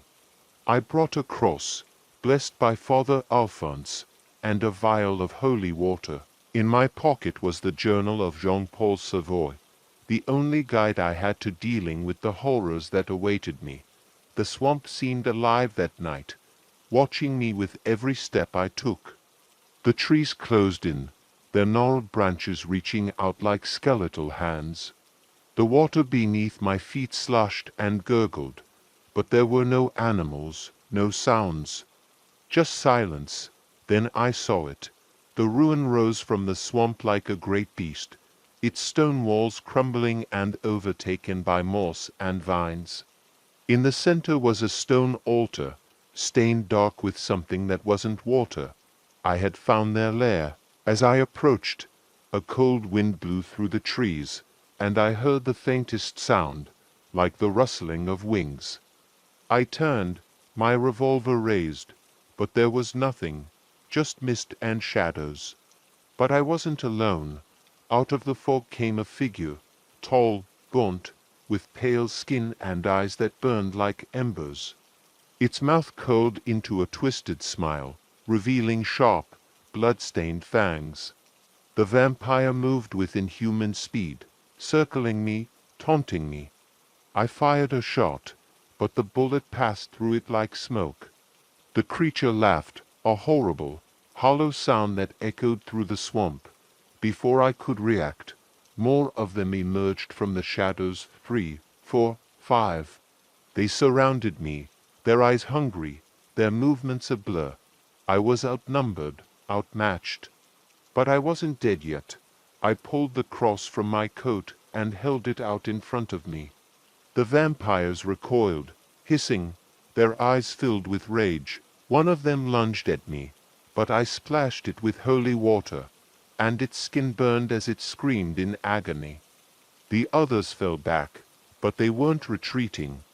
They were waiting, and then I saw her.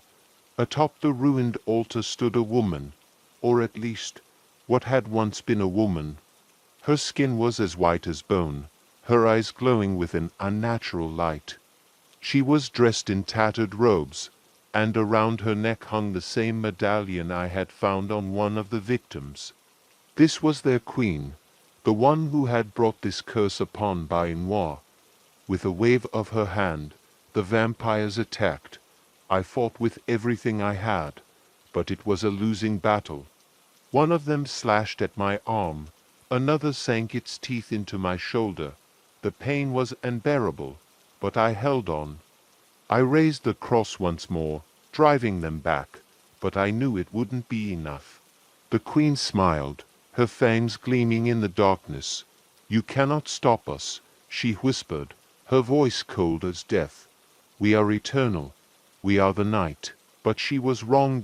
In a final act of desperation, I hurled the vial of holy water at the queen. It shattered against her chest, and she screamed as her flesh began to burn. The other vampires howled in rage, but they could do nothing as their queen fell to her knees, her body consumed by the holy water's power. The queen's death was their undoing. One by one, the vampires crumbled to dust, their bodies disintegrating in the wind. The swamp fell silent once more, and the mist began to lift. I was left standing alone in the ruin, my body broken and bleeding, but alive. The nightmare was over. Bain-Noir would never be the same. The town would rebuild, but the scars of what had happened would never fully heal. The evil that had plagued the swamp was gone, but I knew deep down that it wasn't the end. There would always be another night, another darkness waiting to rise, and when it did, I would be ready. After my encounter in the swamp and the destruction of the vampire queen, I had thought the terror in Bain-Noir was over.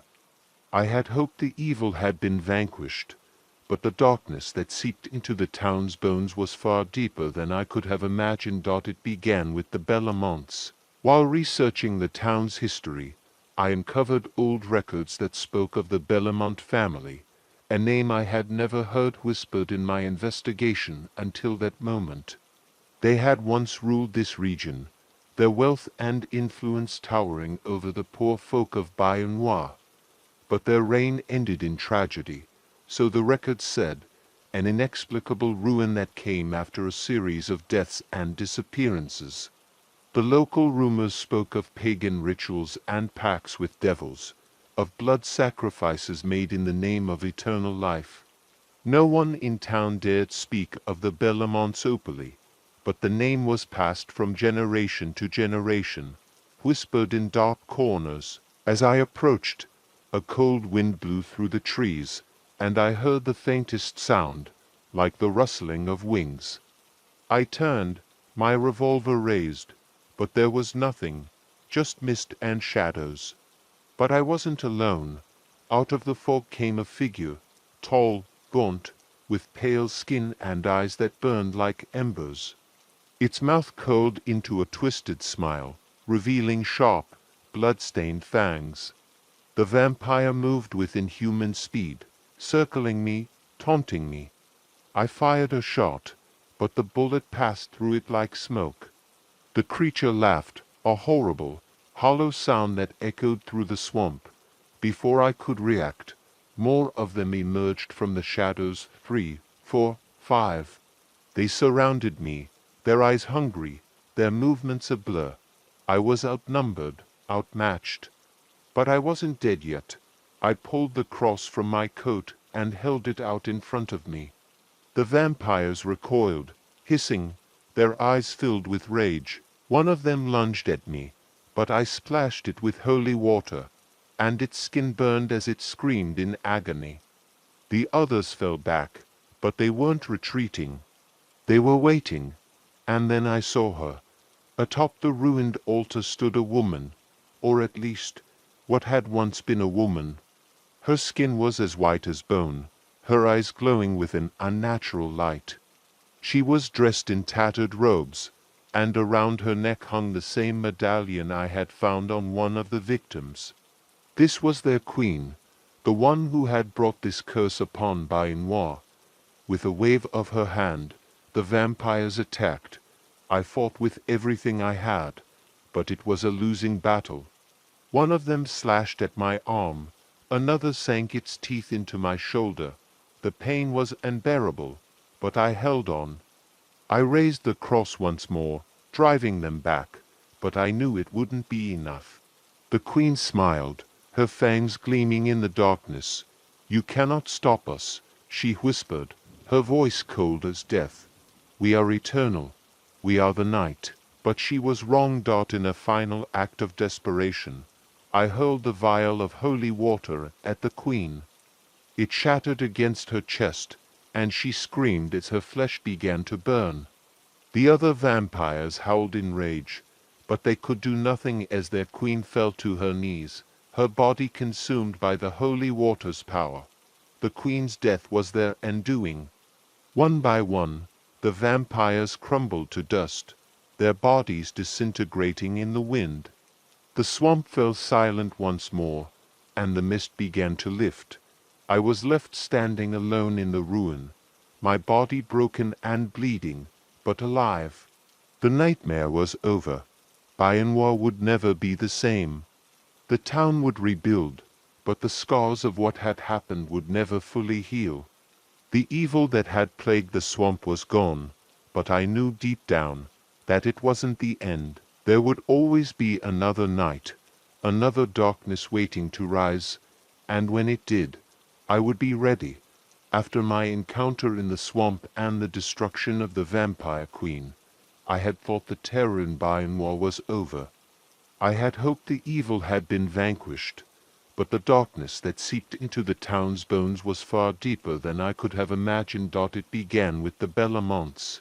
While researching the town's history, I uncovered old records that spoke of the Bellamont family, a name I had never heard whispered in my investigation until that moment. They had once ruled this region, their wealth and influence towering over the poor folk of Bain-Noir.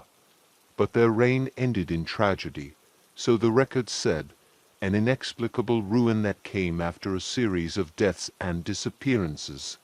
The local rumors spoke of pagan rituals and pacts with devils, of blood sacrifices made in the name of eternal life. No one in town dared speak of the Bellamonts openly, but the name was passed from generation to generation, whispered in dark corners. My gut told me the truth I was looking for was tied to that disgraced family.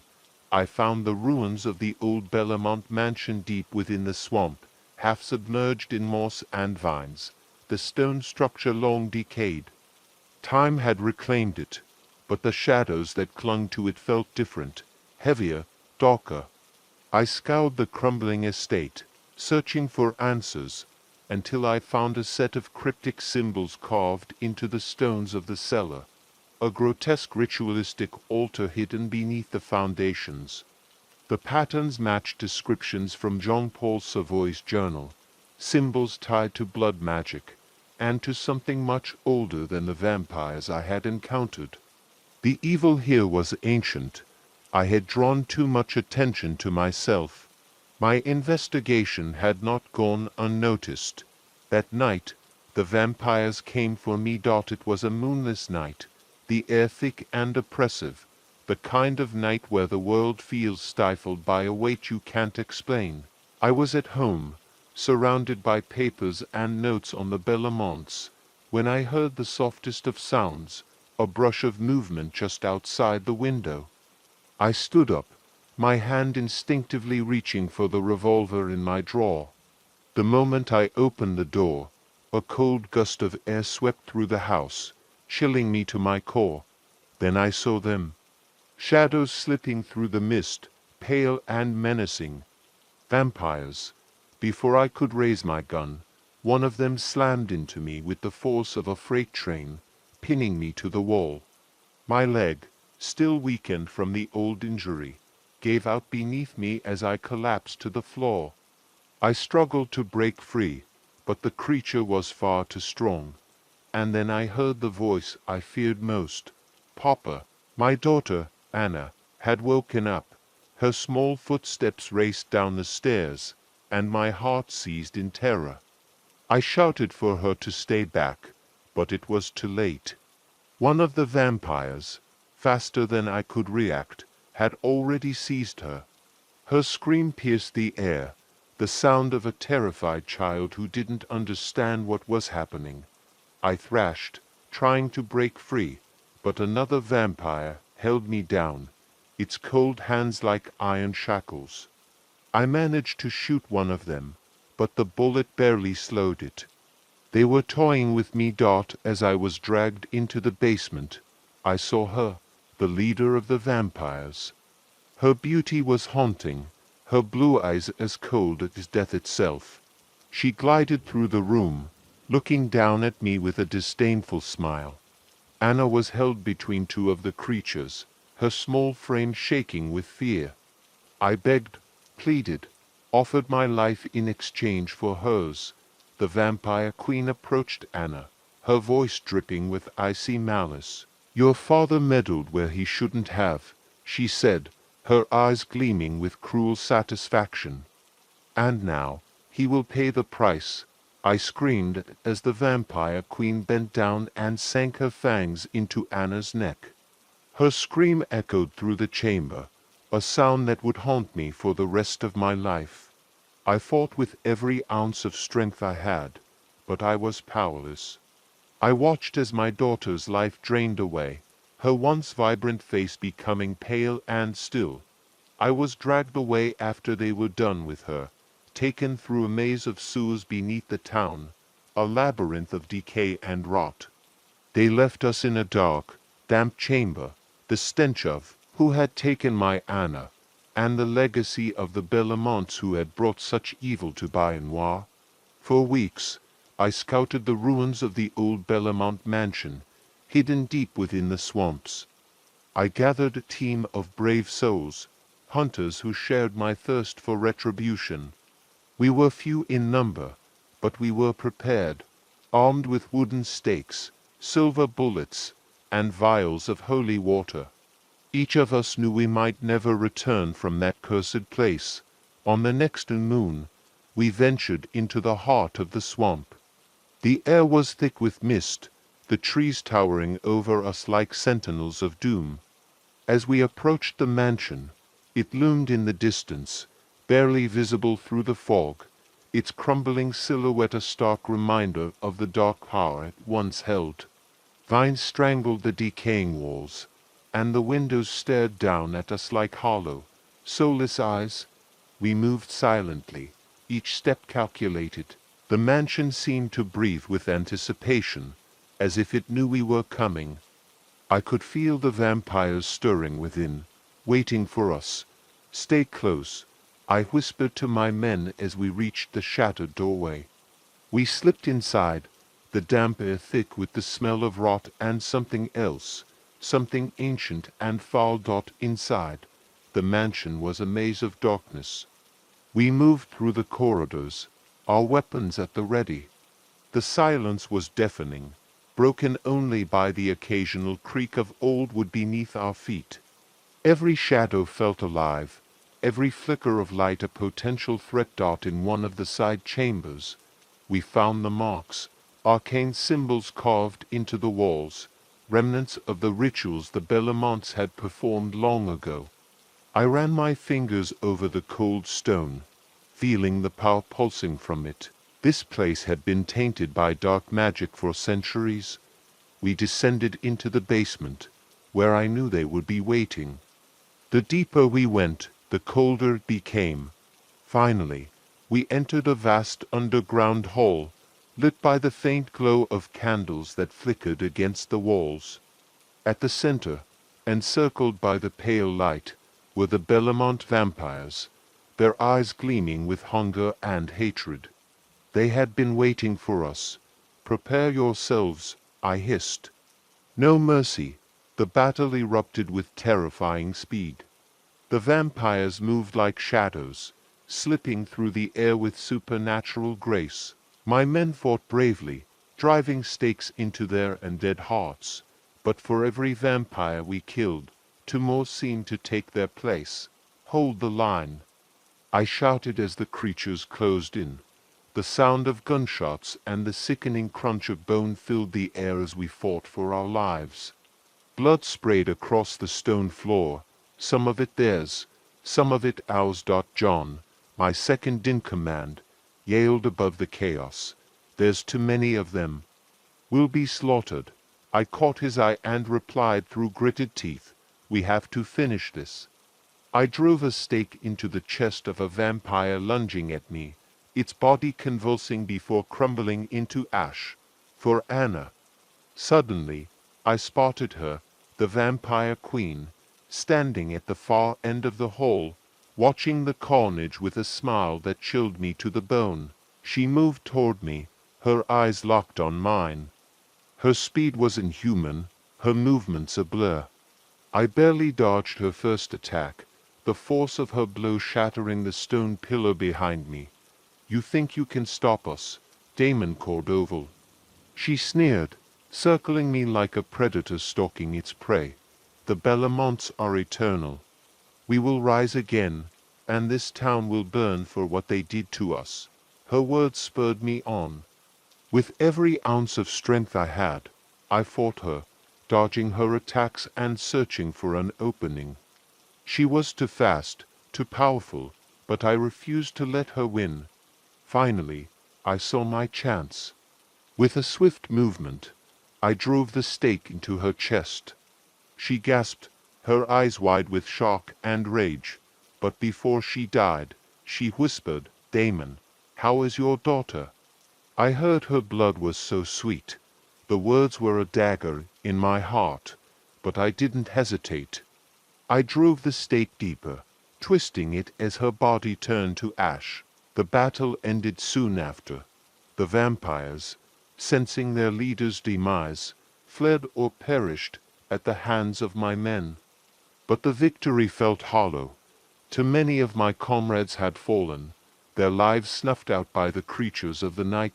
As we left the mansion, I knew Bayonwar would never be the same.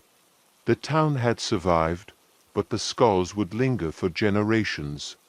And as for me, I had become something I despised, a creature trapped between life and death. For over 2 centuries, I have lived with the weight of that night. The memory of Anna haunts me, her face the last thing I see before sleep claims me. And though the Belmonts were vanquished, I know their curse lingers. The vampire queen's final words echo in my mind. "We will come back to life for our vengeance against this cursed town. I stand as Bayonwar's eternal guardian, waiting for the day they return. For as long as I draw breath, or whatever it is that sustains me, I will be ready to face the darkness once again."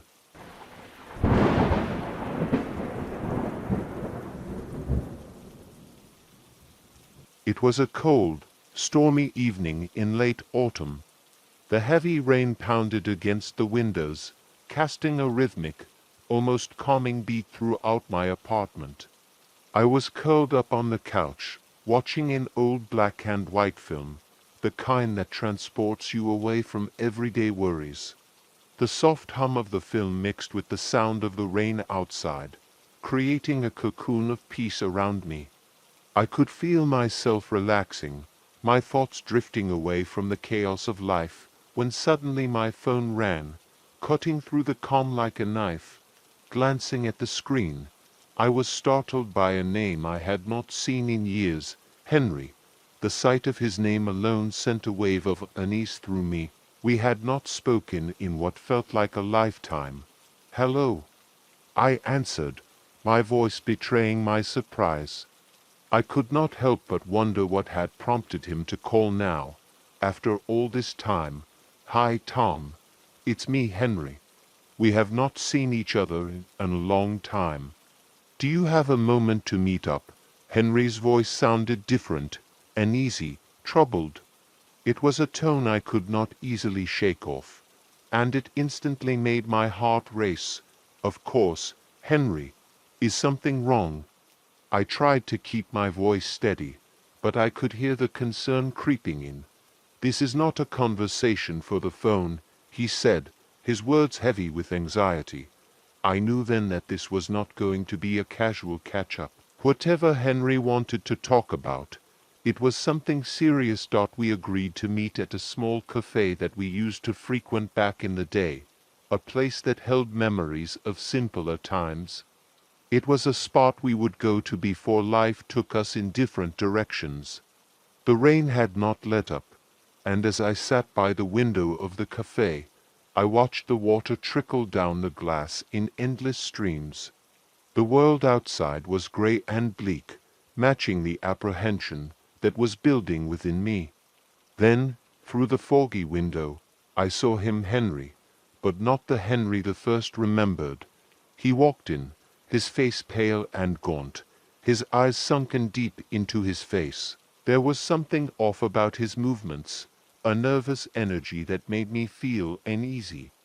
We sat across from each other in silence for a moment, and I ordered us coffee, though my thoughts were racing.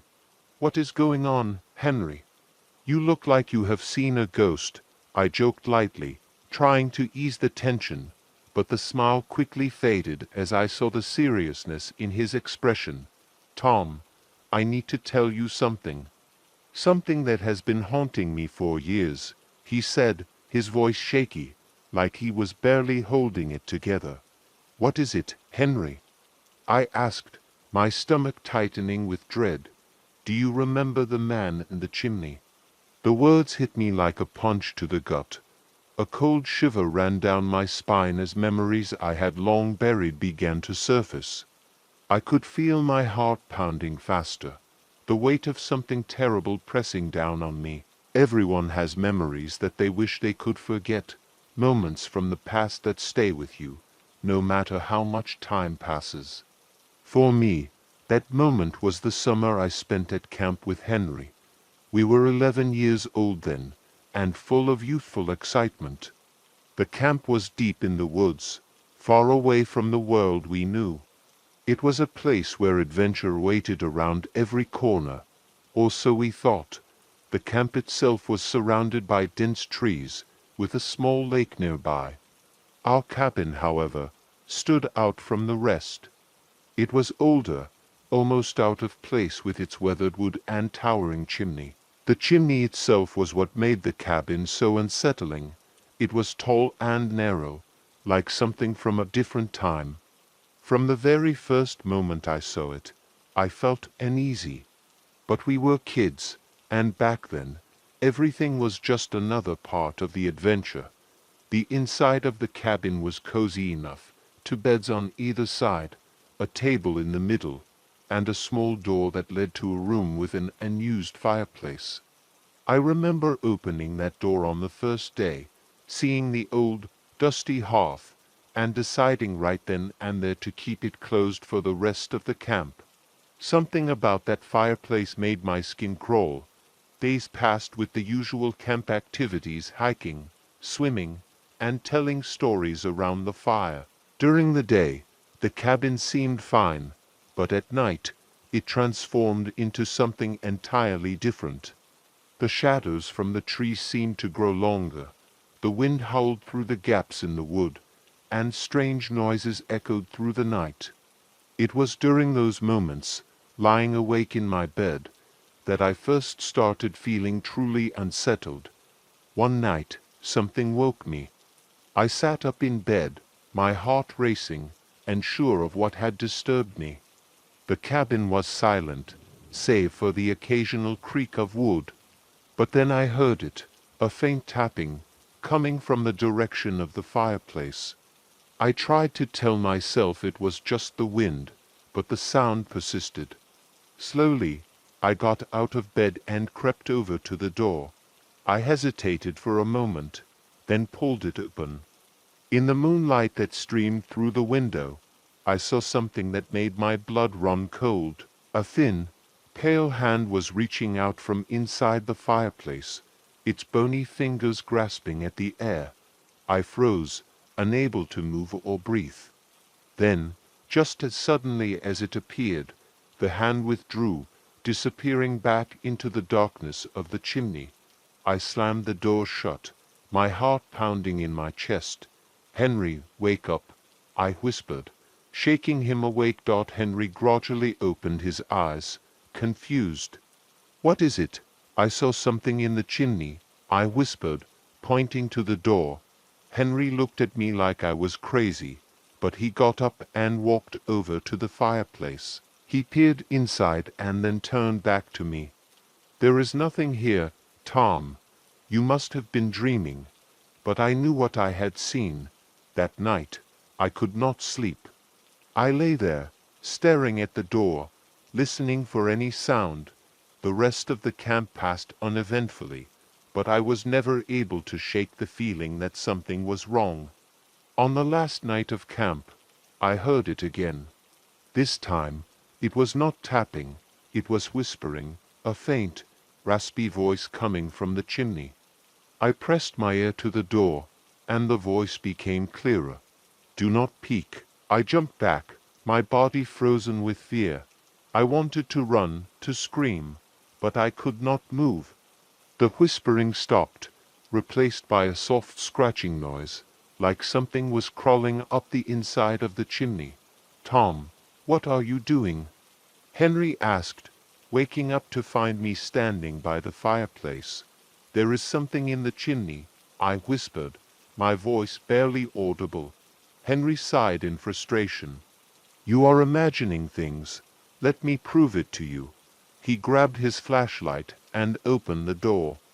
The beam of light barely penetrated the darkness inside the fireplace, but then Henry's face changed. His eyes widened in terror, and his hands began to shake. Without a word, he bolted from the room, slamming the door behind him. I only caught a glimpse of what he saw before the door closed. It was a hand, pale and skeletal, with long claw-like fingers reaching out from the darkness. Henry refused to talk about what happened that night, and we never spoke of it again. Years passed, and our lives went in different directions. But now, sitting across from me in this cafe, Henry was bringing it all back. "I have never been able to forget what I saw that night," Henry said, his voice barely a whisper. "Every night since, I hear the whispers, the scratching. I thought it would go away after camp, but it followed me home. It has been with me ever since." I stared at him, unsure of what to say. I had always believed what I saw that night was real, but I had convinced myself it was just a nightmare, something my mind had created in the dark. But now, hearing Henry speak, I realized that it was real. "I am going back to that cabin," Henry said suddenly. "I have to end this." Before I could stop him, Henry got up and left the cafe. I never saw him again. A few days later, I started hearing the scratching too.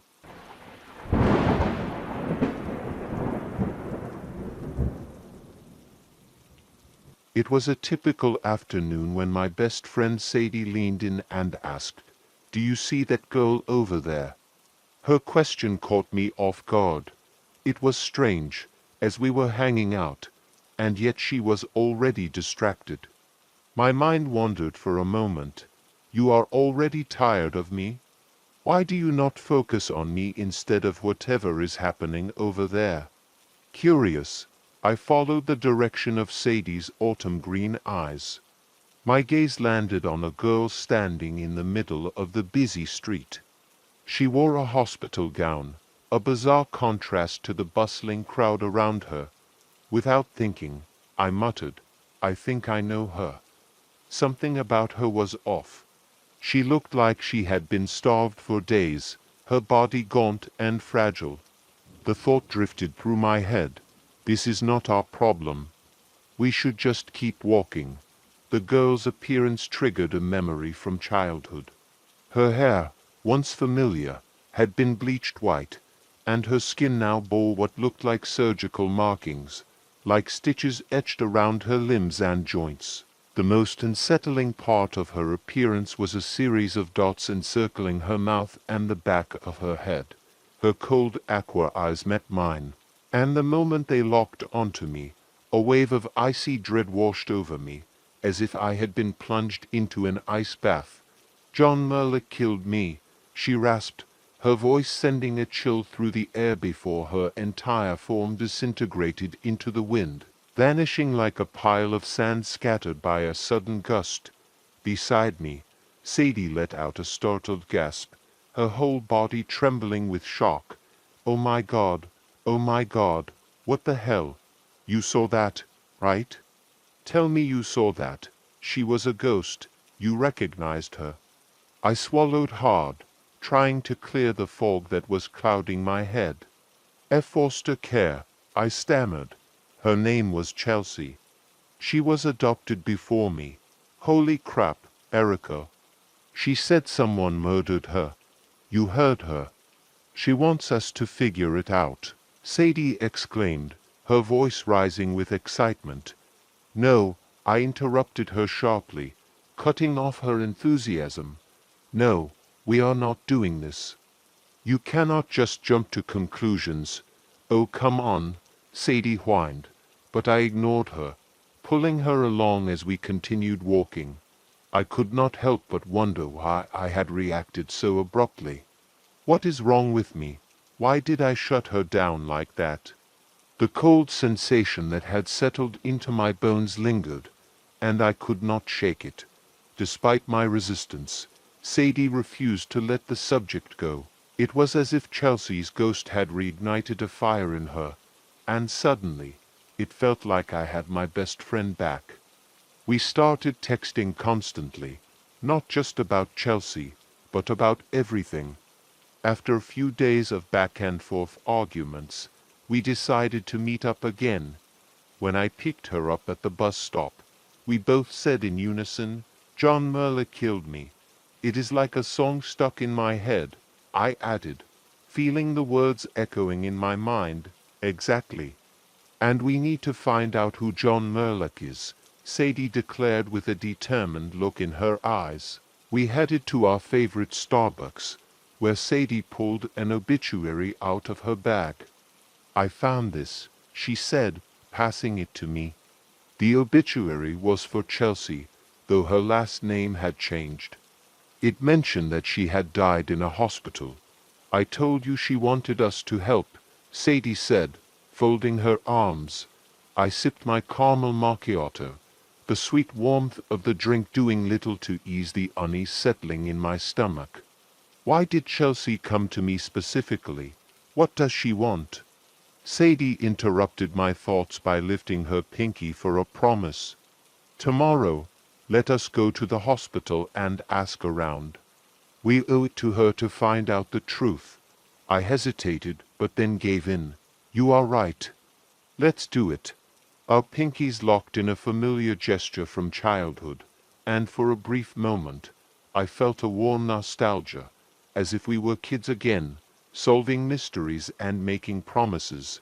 The next morning, we wasted no time heading to the hospital. Sadie, ever eager, rushed to the information desk, clutching a picture of Chelsea. The sterile smell of antiseptic filled the air, and the soft hum of distant conversation surrounded us. Somewhere nearby, I heard the faint cries of a distressed child, which made my stomach churn. I was already on edge when a doctor approached me, grinning in a way that made my skin crawl. "Young ladies like you should smile more," he said, winking as if it was some kind of charm. I felt disgusted but forced myself to glance away. My eyes caught a glimpse of Chelsea's ghost in the waiting room. She was staring, her eyes locked onto the doctor, filled with an emotion that sent shivers down my spine. A mix of bloodlust and pure hatred. "This guy is a creep," I thought. "He is just like the predators Grandma always warned me about." Before I could react, a nurse hurried over. "Dr. Murlock, we need you in there," she said, her voice tense. The doctor, Murlock, barely acknowledged her, his gaze still lingering on me as he slowly turned and walked away. His footsteps echoed down the hallway, leaving an unsettling silence in their wake. My heart stopped for a moment. Dr. Murlock, could this be the John Murlock that Chelsea had mentioned? I grabbed Sadie's arm, pulling her away from the desk. "We need to talk. Now." Confused but trusting me, Sadie followed as I led us to a nearby cafe. I used the last of my allowance to buy us both coffee and sat there, staring into my cup, trying to collect my thoughts. "Erica, what is going on? You look like you just saw a ghost." "No pun intended," Sadie said, sipping her drink. I took a deep breath and told her everything. About the doctor, about Chelsea's ghost, about the terrible feeling that something was very, very wrong. "This is way above our pay grade," Sadie whispered, her face pale. "Maybe we should call the police or something." "Yeah," I nodded. "I think we need to step back. This is starting to feel too dangerous." Before we could make a decision, Chelsea's ghost appeared at our table. Her hand, now translucent, rested on the surface, sending a chill through the air. Without warning, she lifted a large, spectral cleaver and brought it down, severing her own hand with a sickening slice. Sadie's face turned white. She bolted out of the cafe, barely making it to the sidewalk before vomiting. The few other patrons in the cafe remained oblivious, sipping their drinks as if nothing unusual had happened. Chelsea is different now, I thought as I watched her. She is not just looking for help anymore. She is threatening us. I rushed to Sadie's side, patting her back as she gasped for breath between sobs. "I am scared, Erica," she whispered. "I know." "I am too," I admitted. That night, Sadie convinced her parents to let us have a sleepover, something we had not done in years. Her parents trusted me, and since it was just for dinner and a movie, they left us alone in the house. "Sadie, do you think you could get them to stay home?" I asked, feeling a growing sense of dread. "No way," she said, shaking her head. "It would be too suspicious. We just have to act normal and not freak out. But what if Chelsea comes back?" I pleaded. Sadie hesitated, but then grinned. "Do not worry. I have a plan." After her parents left, Sadie pulled out a box of salt and began making a protective circle around us. We sat inside it, browsing the internet for ways to deal with restless spirits. "This is so ridiculous," Sadie said with a laugh, reading aloud from one of the websites. "We should dress up in ceremonial gowns and do karaoke to scare her off. Your singing is bad enough to make any spirit run away." "Shut up," I said, playfully swatting her. We both laughed, but then the lights flickered and went out, plunging the house into darkness. We left the salt circle and stumbled through the house, searching for candles. Sadie found two blue ones, lighting them to cast a soft glow in the room. This color. It is just like her eyes, Sadie whispered, her voice barely audible over the crackle of the flames. I turned away, my eyes falling on a photo of Chelsea lying on the floor. I cringed, assuming Sadie had pulled it out to scare me. Really, you had to bring that out? I didn't, Sadie replied, her brow furrowing as she reached down to pick it up. The photo had been scratched so badly that Chelsea's face was no longer visible. Erica, I did not do this, Sadie said, her voice shaking. Suddenly, a loud knock echoed through the room, and we both froze. Chelsea's ghost appeared from the shadows, her once tormented face now twisted into something far more sinister. Before we could react, Chelsea lunged at me, her cleaver raised high. I instinctively raised my hand to block the blow, but the pain was immediate and searing, as if my arm had been sliced clean off. I screamed, collapsing onto the floor, clutching my hand as blood poured from the wound. Sadie scrambled to her feet and grabbed the salt, desperately trying to form another protective circle around us. But it was too late. Chelsea was already inside. With a sickening grin, she whispered in my ear, "John Muller killed me. Now it's your turn."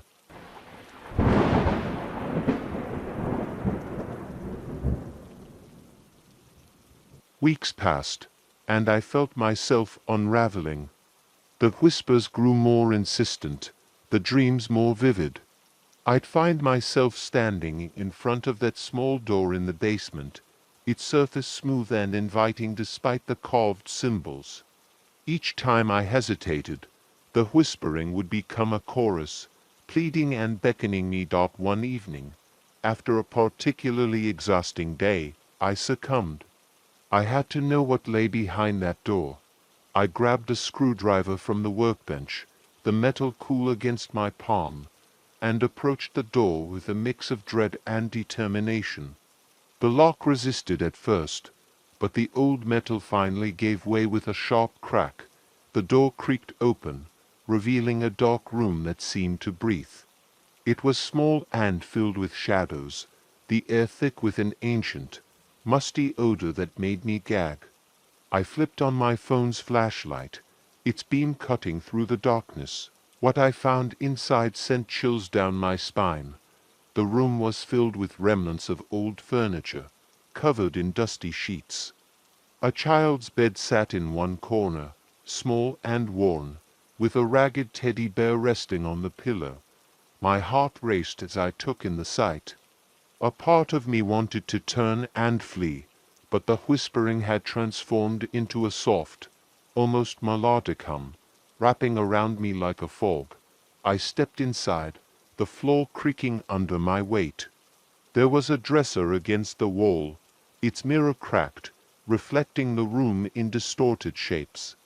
On top lay a small wooden box, intricately carved with the same symbols that adorn the door. I picked it up, feeling its weight in my hands, and as I did, the whispering intensified, now forming a single word, "Open." I hesitated, the air heavy with anticipation. What if this was a mistake? But curiosity won. I opened the box to find a collection of letters, yellowed and brittle with age. They were written in an elegant script, a child's hand, and spoke of loneliness, fear, and a longing to be free. My stomach knotted as I realized they were addressed to someone named Anna. Suddenly, the atmosphere shifted. The temperature dropped, and the whispering morphed into anguished cries. I looked around frantically, the shadows swirling with a malevolence I hadn't felt before. I stumbled backward, my foot catching on the edge of the bed. I fell hard, the box slipping from my grasp and scattering its contents across the floor. As I scrambled to my feet, I caught a glimpse of the mirror. There behind me stood a figure, a girl, pale and translucent, her eyes wide with fear. I froze, dread clawing at my insides. She looked just like the girl from the old photographs I'd seen in town. My mind raced as I recalled the stories of a child who had vanished from the neighborhood decades ago. "Help me," she whispered, her voice echoing in my mind like a haunting melody. "I need to be found." Panic surged through me. I dashed out of the room, slamming the door behind me. The whispers turned into screams as I fled up the stairs, the feeling of cold fingers trailing down my back. That night, I called Gary, the real estate agent, desperate for answers. His voice was shaky on the other end, and I could tell he didn't want to discuss the house. "Just get out of there, man. It's not worth it. People don't leave that place for no reason," he warned, but I couldn't leave. I had to understand what happened to Anna. With the first light of dawn, I made my way to the town library, determined to dig into the history of 66 Elm Street. I pored over dusty records, newspaper clippings, and old photographs, piecing together a tragic story. Anna Bellamont, a sweet girl who had lived in my house, had gone missing in the early 1900s. The search had been frantic, but she was never found. Rumors of a family curse, of dark rituals, swirled around her disappearance. The last sighting was reported by a neighbor who claimed to have seen her playing in the yard, her laughter echoing through the trees. That evening, I returned home with a heavy heart and a determined spirit. I set up a small altar in the living room, laying out the letters I had found and lighting a candle. I needed to communicate with Anna, to let her know she wasn't forgotten. As night fell, the house grew still, the shadows deepened, and I could feel the weight of the darkness pressing down on me. I closed my eyes, calling out to her, hoping she would hear me.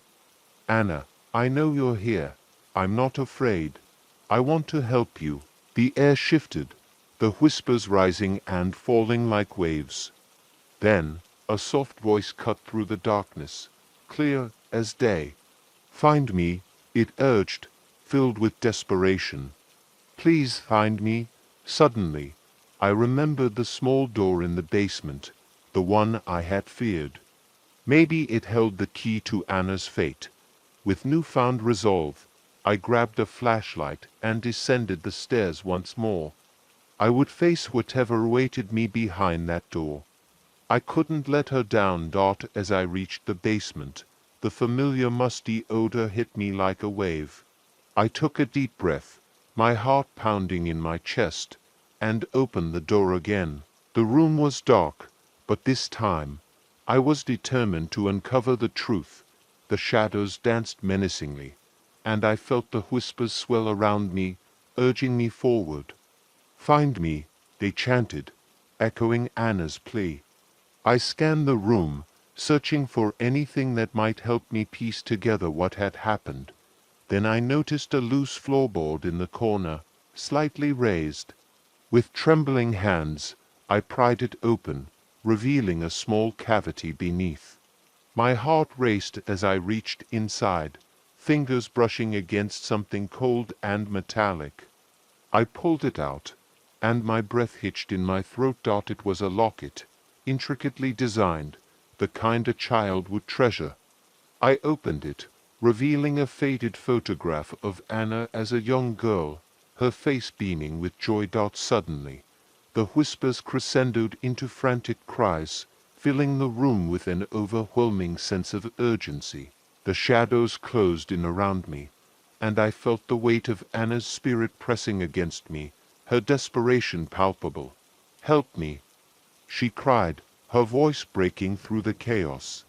"I can't find peace until my story is told." Determined to honor her memory, I made my way back upstairs, clutching the locket tightly. I would tell her story. I would make sure she was never forgotten. I stumbled to my feet, my head pounding.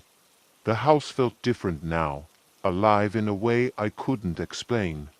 The walls seemed to pulse with an unseen energy, and the shadows in the corners writhed and twisted when I wasn't looking directly at them. It was as if the house had absorbed the very essence of my encounter with the twins, and now it was watching, waiting. I hesitated, half expecting the twins to reappear, their smiling faces morphing into something grotesque. I reached for my phone, desperate to call someone, anyone. But the screen flickered, the battery icon flashing ominously. I cursed under my breath and tossed it aside, feeling an irrational fear swell inside me. My instincts screamed that I had to leave this place, but the house wouldn't let me go. I could feel it in the air, a weight that pressed against my chest, constricting my breath. I turned to the door, half expecting it to be locked, but it swung open easily, as if welcoming me back. I stepped into the hallway, every step echoing ominously, the floor creaking beneath my weight. Just outside my bedroom, I noticed something strange. The walls were covered in the same bizarre symbols I had seen in the basement. They glowed faintly, illuminating my path as I hesitantly moved toward the staircase. Each step downward felt like stepping into another world, the air thickening with each breath I took. As I descended, the whispers returned, more urgent now. They swirled around me, a cacophony of voices filled with anger, sorrow, and a deep hunger that resonated in my bones. I reached the living room and was met with an unsettling sight. The furniture was rearranged, forming a circle in the center of the room. In the middle of that circle lay a tattered doll, its glassy eyes staring blankly at me. I knelt to pick it up, a sense of dread washing over me. The doll looked remarkably like the twins, perfectly crafted, with pale skin and dark hair. My fingers brushed against its face, and a rush of memories flooded back, laughter, games, and the echoes of a child's joy. But it was all tainted by an undercurrent of despair that made my stomach churn. "Play with us," a voice whispered from behind me. I spun around, my heart racing. Standing there was Emily, her face pale and expressionless. "We want to play," she repeated, her voice soft yet insistent. "You open the door. You have to finish the game." "No," I gasped, backing away. "I don't want to play." But the words fell flat in the suffocating silence. Behind Emily, the shadows shifted, coalescing into shapes that flickered just beyond the edge of my vision. They seemed to beckon me closer, their movements fluid and serpentine, a grotesque dance that sent shivers down my spine. "What do you want from me?" I shouted, my voice trembling. "What game?" Emily's smile widened, revealing too many teeth, sharp and glistening.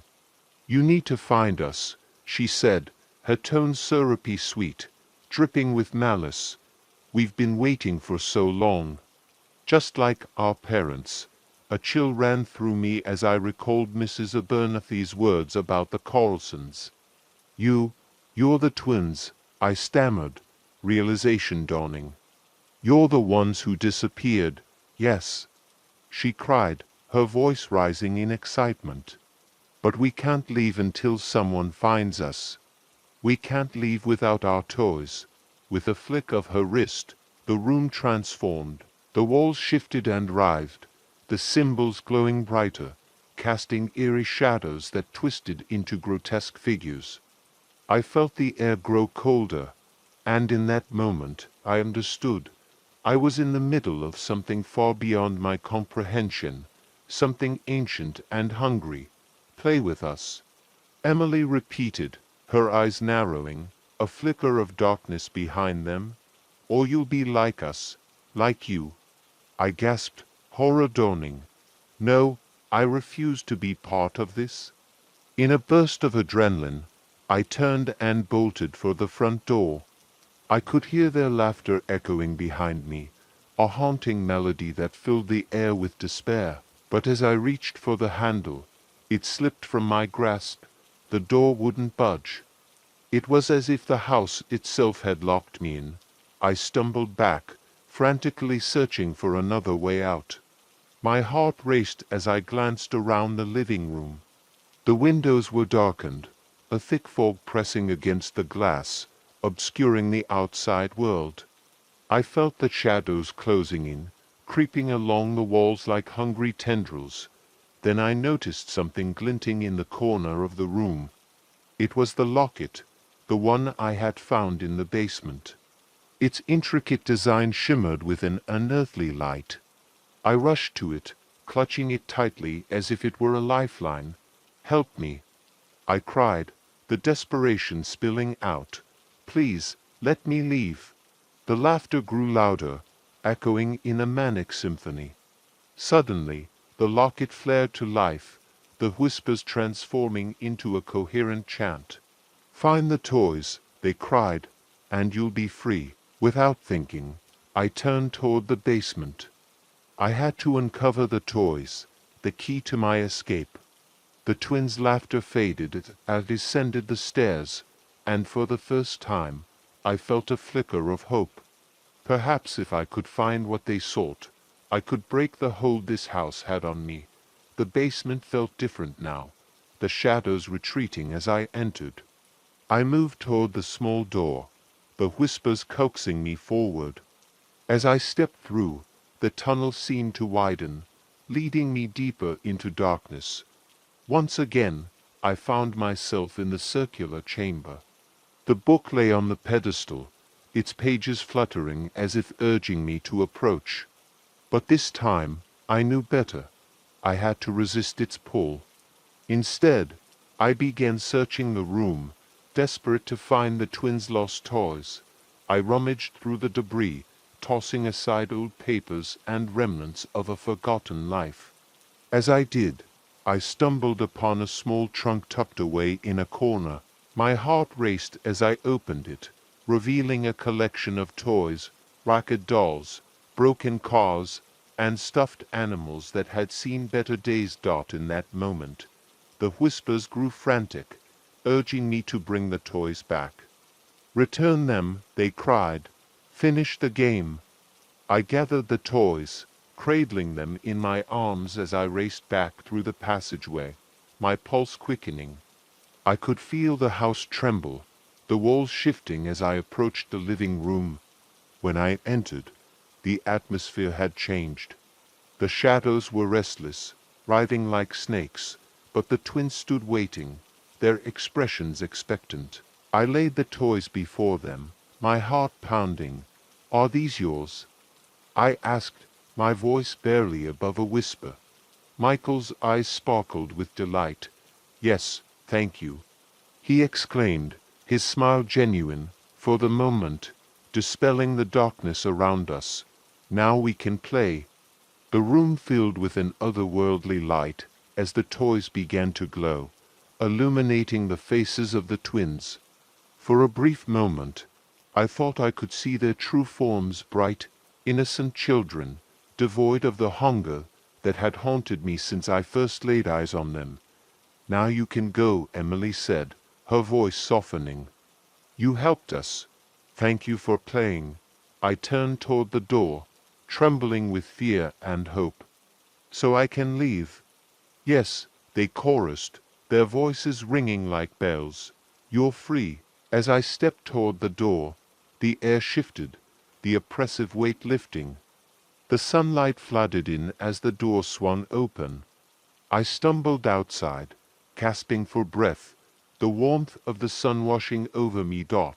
But as I turned back to look at the house, a sinking feeling gripped me. The laughter echoed behind me, a sound both joyful and sinister. I watched in horror as the house seemed to pulse with life, the walls shifting, the windows glowing faintly. I had escaped, but at what cost? I realized the darkness wasn't confined to 66 Elm Street. It lingered, following me like a shadow, waiting for the right moment to strike. And as I walked away, I could still hear the whispers, soft yet insistent, echoing in my mind. "You'll be back. You can't resist the game. because once you open that door, there's no closing it again. I had to escape. I needed to warn someone about the terrible thing I had unleashed. But just as I reached for the doorknob, I heard it again, the whispering. Stay, it seemed to say.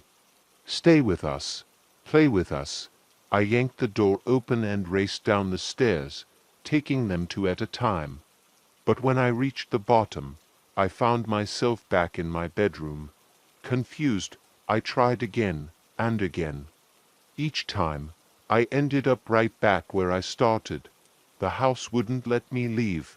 Panic rose in me. I rushed to the window, ready to break it and climb out if I had to. But outside, there was only darkness. No street, no neighbors, no world beyond, just an endless void. What have I done? I whispered, sinking to my knees. You've set us free, a voice said behind me. I turned to see the twins standing there, hand in hand. They looked more solid, more real, but still terrifying. Who are you really? I asked, my voice trembling. What are you?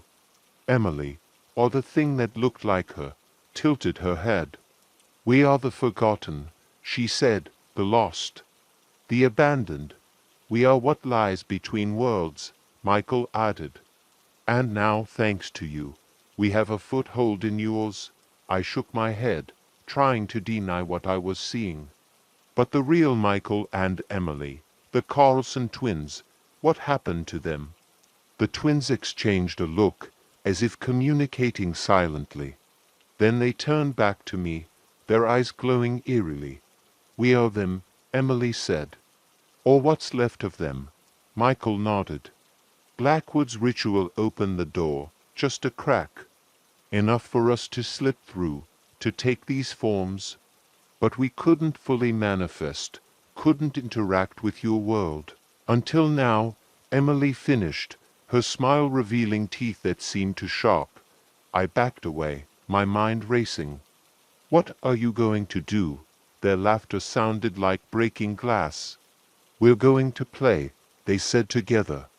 And you're going to help us, over the next few days, or was it weeks? I learned the true nature of my imprisonment. The twins, or the entities wearing their faces, used the house as a way to reach into our world. They fed on fear, suffering, and the despair of the trapped, and I was their unwilling accomplice.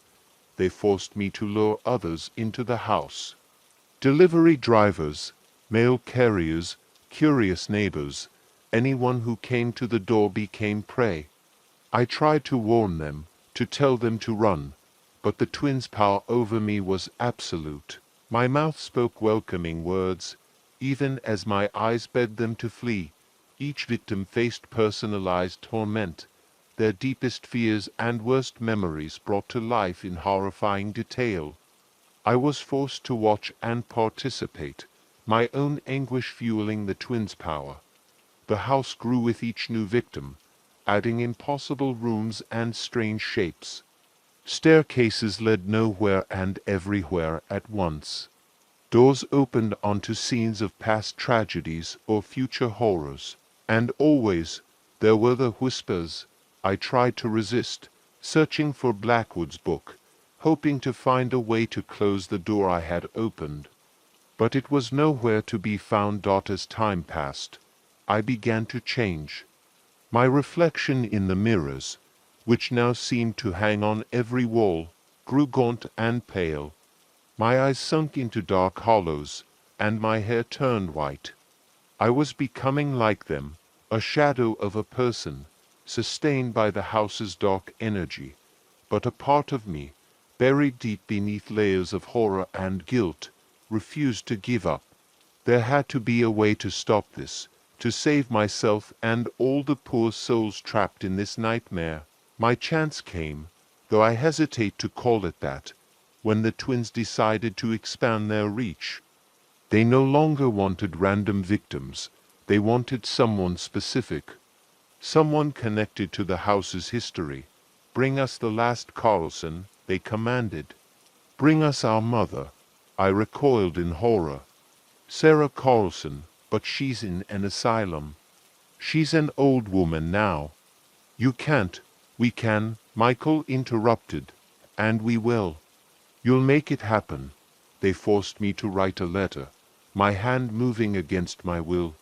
It was addressed to the asylum where Sarah Carlson had spent the last 30 years. The words spoke of legal matters, of an inheritance that required her presence to settle. A perfectly innocent reason for her to return to 66 Elm Street. As I sealed the envelope, a plan began to form in my mind.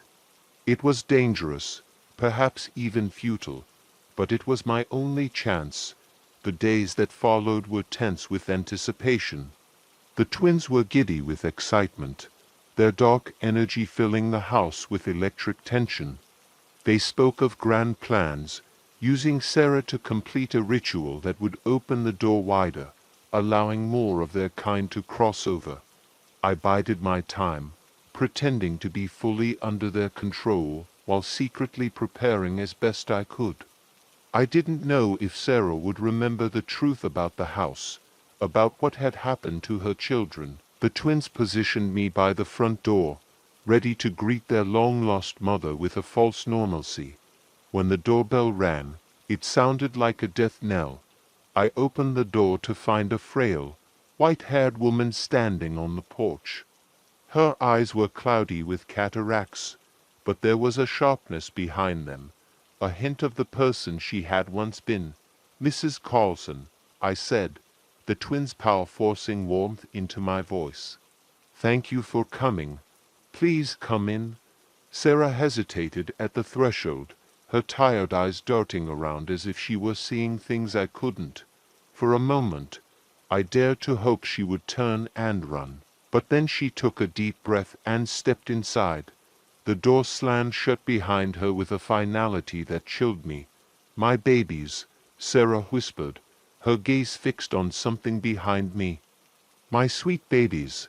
I turned to see the twins materialize, their forms flickering like a bad television signal before becoming solid. They looked as they had 30 years ago, perfect and innocent. "Mommy," they said in unison, their voices sweetened with false affection. "We've missed you so much." Sarah stepped toward them, arms outstretched. But then she stopped, her expression shifting from joy to horror. "No," she said, backing away. "You're not my children. You're the things that took them." The twins' faces twisted with rage, their forms shifting to reveal their true, monstrous nature. "Stupid old woman," Emily snarled. "You should have stayed in your padded cell. Now you'll join us forever," Michael added, reaching for Sarah with claw-like fingers. But Sarah Carlson surprised us all. From her sweater, she pulled out a small, leather-bound book. I recognized it immediately, Blackwood's journal.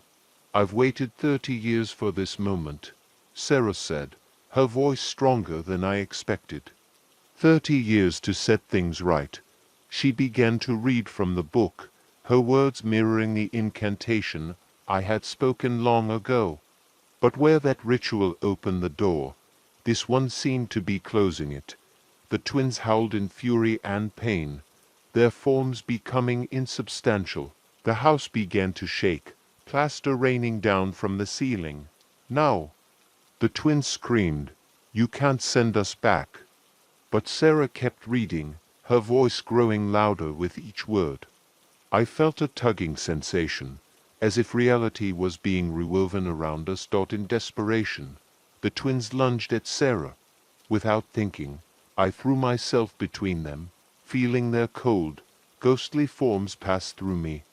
It felt like being plunged into icy water, stealing the breath from my lungs. Sarah spoke the final words of the incantation, her voice rising to a shout that seemed to shake the very foundations of the house. There was a moment of absolute silence, a calm at the eye of the storm. Then the world exploded.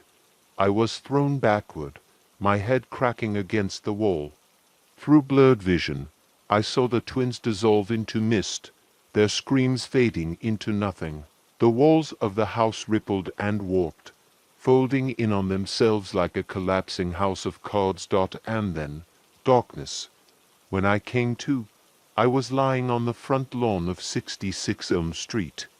The house stood as it always had, old and decrepit but looking normal. Sarah Carlson sat beside me, Blackwood's journal clutched to her chest. "Is it over?" I asked, my voice hoarse.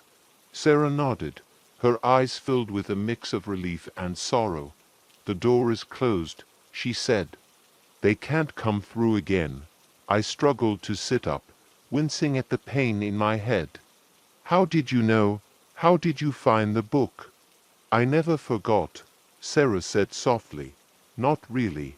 Even in my darkest moments, I knew I had to find a way to end it.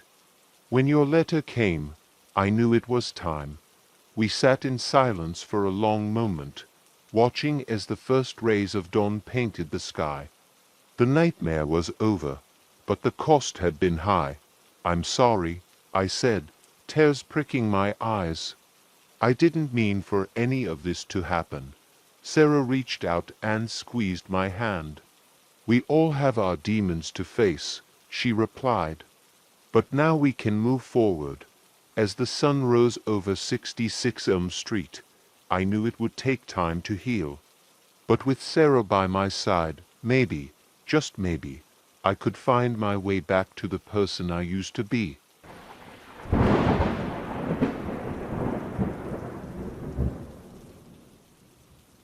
Working a door-to-door sales job isn't glamorous. I deal with homeowners who really don't like solicitors, tough weather, and aggressive dogs. Most people wonder why I chose this job. Honestly, I didn't even know door-to-door sales was a thing. Growing up in rural Pennsylvania, the only people who knocked on our door were Jehovah's Witnesses. I used to see them through the front windows of my parents' house. They'd knock again, and I'd just go on with my day. I thought they were annoying but easy to ignore. I graduated college in the winter of 2021, but finding a job was harder than everyone said it would be. They always told me to get an education and I'd find a career, but it wasn't that easy.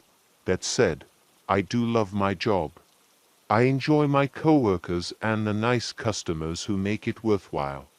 I've been served dinner, given tour of in-home music studios, and received rides back to my car in the rain more than once. Overall, going door to door has renewed my faith in humanity. Even though I had no sales experience, I quickly became the top salesperson in my office. People say it's easier for women in this job because people feel safer opening the door for a female stranger than for a male. That was true until Emiliana showed up. She came from a poor immigrant family and didn't have any education beyond high school. She was trying to help support her parents and younger siblings. Her goals were admirable, but Emiliana was incredibly beautiful, and she knew it. She often used her looks to make sales. The problem with flirting her way into a paycheck was that we were supposed to provide a service, not just sign people up for it. So many of her customers, mostly men, would cancel after wasting her time just to keep her company. Emiliana grew frustrated because she couldn't keep a customer. I had faced that issue before, but I managed to overcome it. Our boss was getting impatient with her too and was close to firing her if things didn't change. That's why we found ourselves sitting across from him that fateful Friday morning. "Ladies," he greeted us seriously, "as the only two women in my office, I expect you to work together." I knew he was on some nonsense just from that opening line. I had tried to befriend Emiliana, but she wasn't interested in my help. She cared more about flirting with our male coworkers and getting them to do things for her around the office. "Millie, it seems you've hit quite the wall here. We've talked about this before, but nothing's improved." I've told you to talk to Skylar multiple times, and I haven't seen you put in the effort. So, I'm taking matters into my own hands. Emiliana crossed her arms and shot me a dirty look, as if I were responsible for her troubles. Skylar's been here long enough to understand our industry from a woman's perspective. You may generate more sign-ups than she does, thanks for that, boss, but she gets paid out significantly more. You need to learn from her, so here's what we're going to do. We both waited, as he took a big gulp from his coffee mug. He loved to build suspense, creating impulse, he called it. You're going to shadow Skylar for the day. There's a new territory that has never been touched and is now open for sales. These people have never been knocked on before. I was going to send you out on your own, but I don't want the leads to go to waste. Your goal today is to learn how to find a customer with a genuine need. He directed the next part to me. And your main task is to make sure she understands the right way to do things. I was not excited to spend a whole shift with Emiliana, especially if I was supposed to share sales with her. Fridays were already hard for sales. Prime times when people were usually home turned into times when they were starting their weekends. I decided not to complain. If Emiliana improved, it would benefit the whole office. The better we did, the more commission we'd earn. Where's the territory? I asked. He shrugged. Some new HOA, because the residents are just moving in. We were lucky to get permits to solicit. This opportunity won't last forever, so I need you to act fast and sign up as many new customers as possible. Got it, got it. I nodded. Emiliana didn't say a word. She just got up and walked out. I let out a big sigh instead of voicing my frustration about spending the day with her. Our boss gave me a smug smile at her childish exit. Have fun. The drive to the new territory took almost an hour, and since Emiliana couldn't afford a car, I had to endure the ride with her too. She didn't speak the entire way.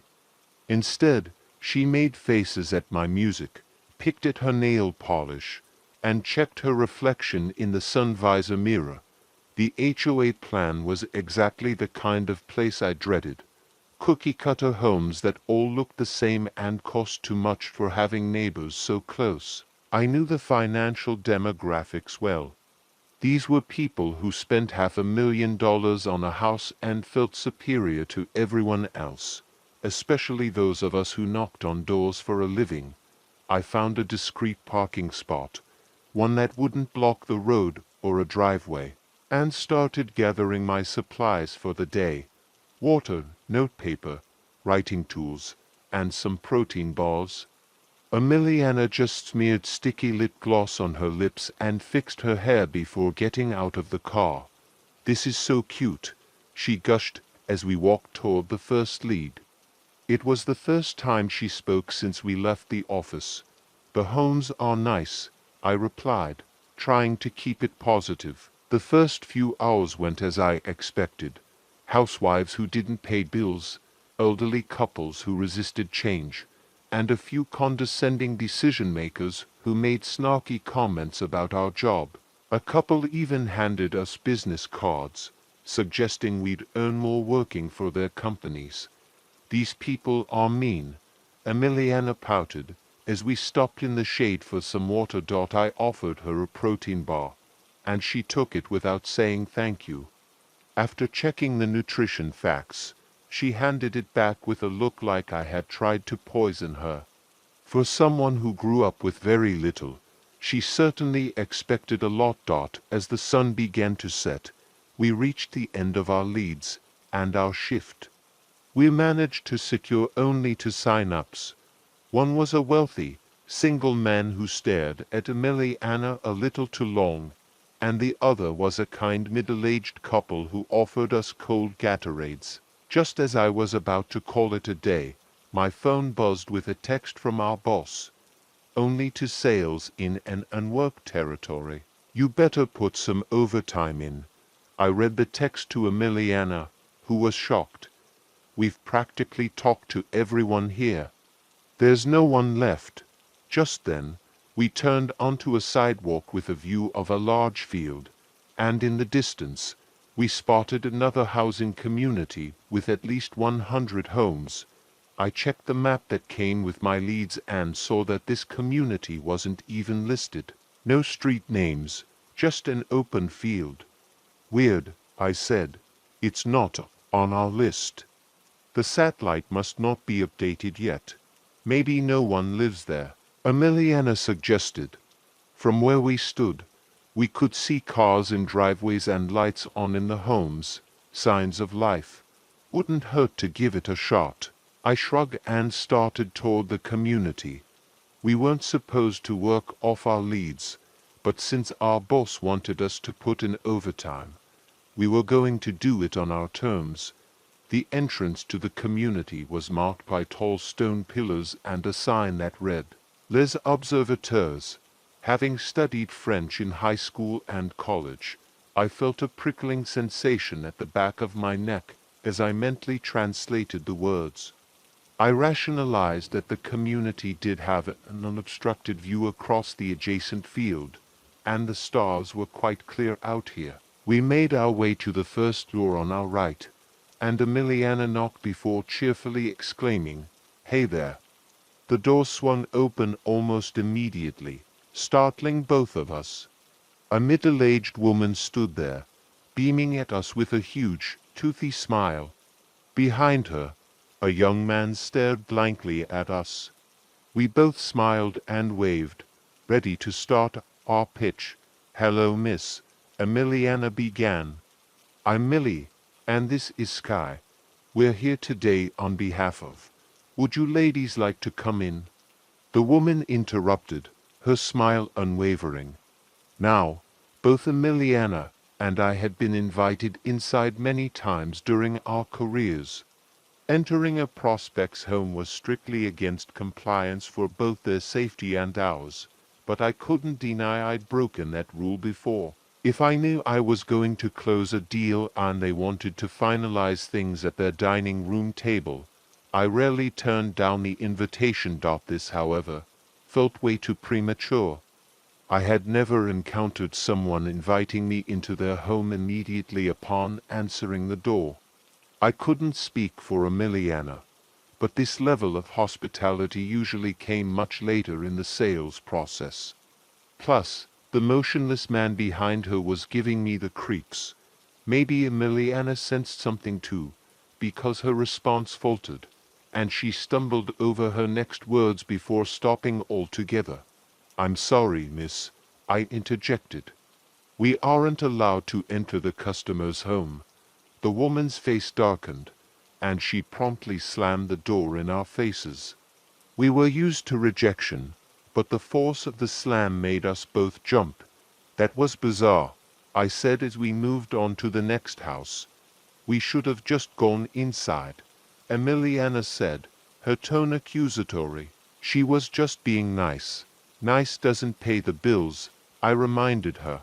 The next several doors produced the same bizarre interaction. Doors opened immediately, smiles plastered on faces that looked painfully stretched, and invitations for us to come inside. Each time, I spoke over Emiliana to decline, and each time, her irritation with me grew as the doors were slammed shut.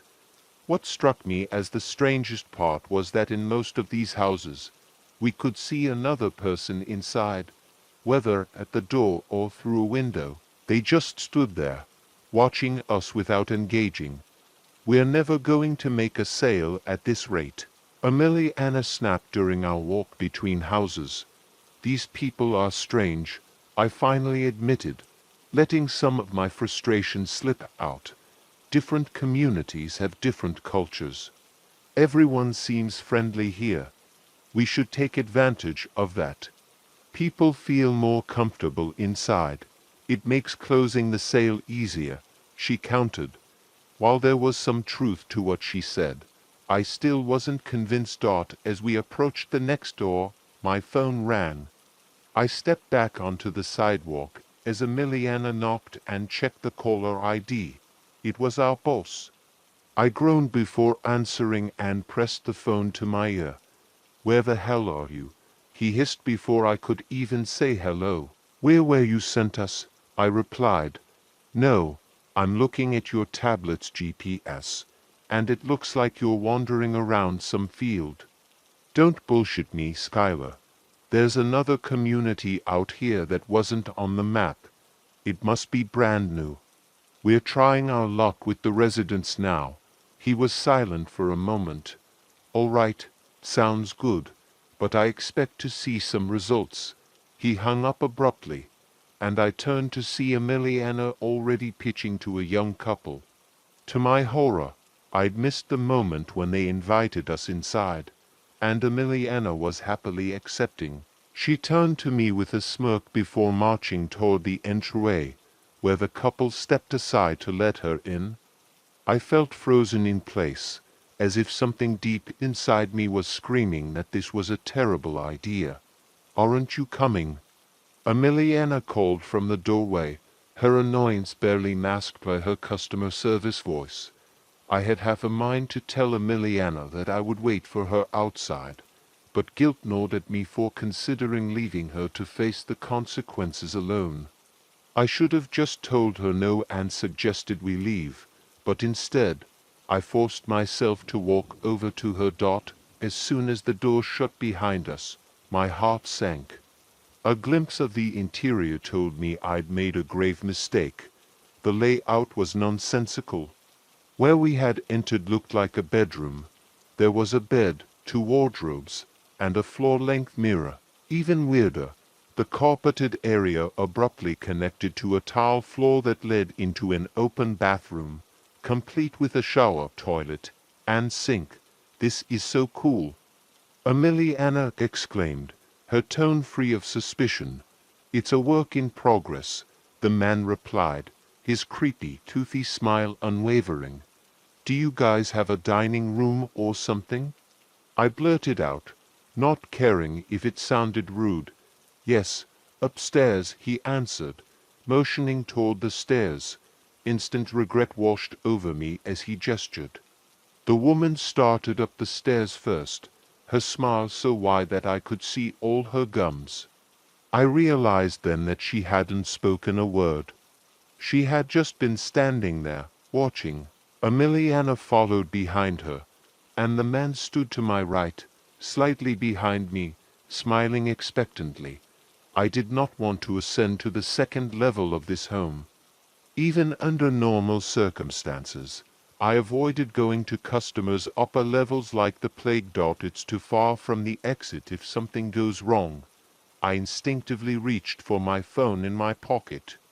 A trick I often used to escape conversations was to set an alarm, then pretend to take a phone call when it went off. But from where the man stood, he could easily see what I was doing, and I didn't want to reveal my bluff.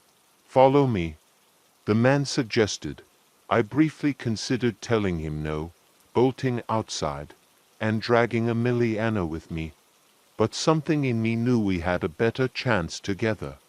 If I left her, I feared I wouldn't see her again. So I followed him up the stairs. I used the opportunity of being behind him to set my alarm for 7 minutes. 7 minutes to either close the sale or get the hell out of there. No more knocking on doors or talking to other people. I needed to reach the car and leave, quickly. When we reached the second level, I stopped dead in my tracks. Emiliana was seated at a dining room table adjacent to a small kitchen, and the woman was pouring her a glass of what looked like dark juice. But what took up the rest of the level was so outrageous that I nearly shouted at my coworker for making herself at home in such an abnormal place. It was a garage. There was no other way to describe it. Sporting equipment, a workbench, pool toys, and, I couldn't believe it, a whole car. On the second level, a car, no living room. I asked, unable to hide my discomfort and judgment. This was absurd. I started to wonder if the Gatorades we accepted earlier had been laced with magic mushrooms or LSD. Maybe both. You ask a lot of questions, the wife said for the first time, sounding offended despite her enduring smile. How do you get the car out? I challenged. The man chuckled and took a seat at the table. Come join us, Skylar. Both his avoidance of my question and the way he addressed me by name made my skin crawl. I ignored his invitation and remained standing. You're being rude, Emiliana suddenly interjected. Not everyone lives the same way you do. I wanted to ask her if she was stupid, desperate, or both. I could see that her issue was that she'd tolerate any behavior from a customer if it meant making a sale. She had no self-preservation instincts whatsoever. The man never stopped staring at me. His smile remained fixed. I continued to stand my ground. The wife took a seat beside him and joined in the smiling, staring contest. I wouldn't budge. Emiliana began giving them a rundown of our product. They pretended to listen, nodding along, but their eyes never left me.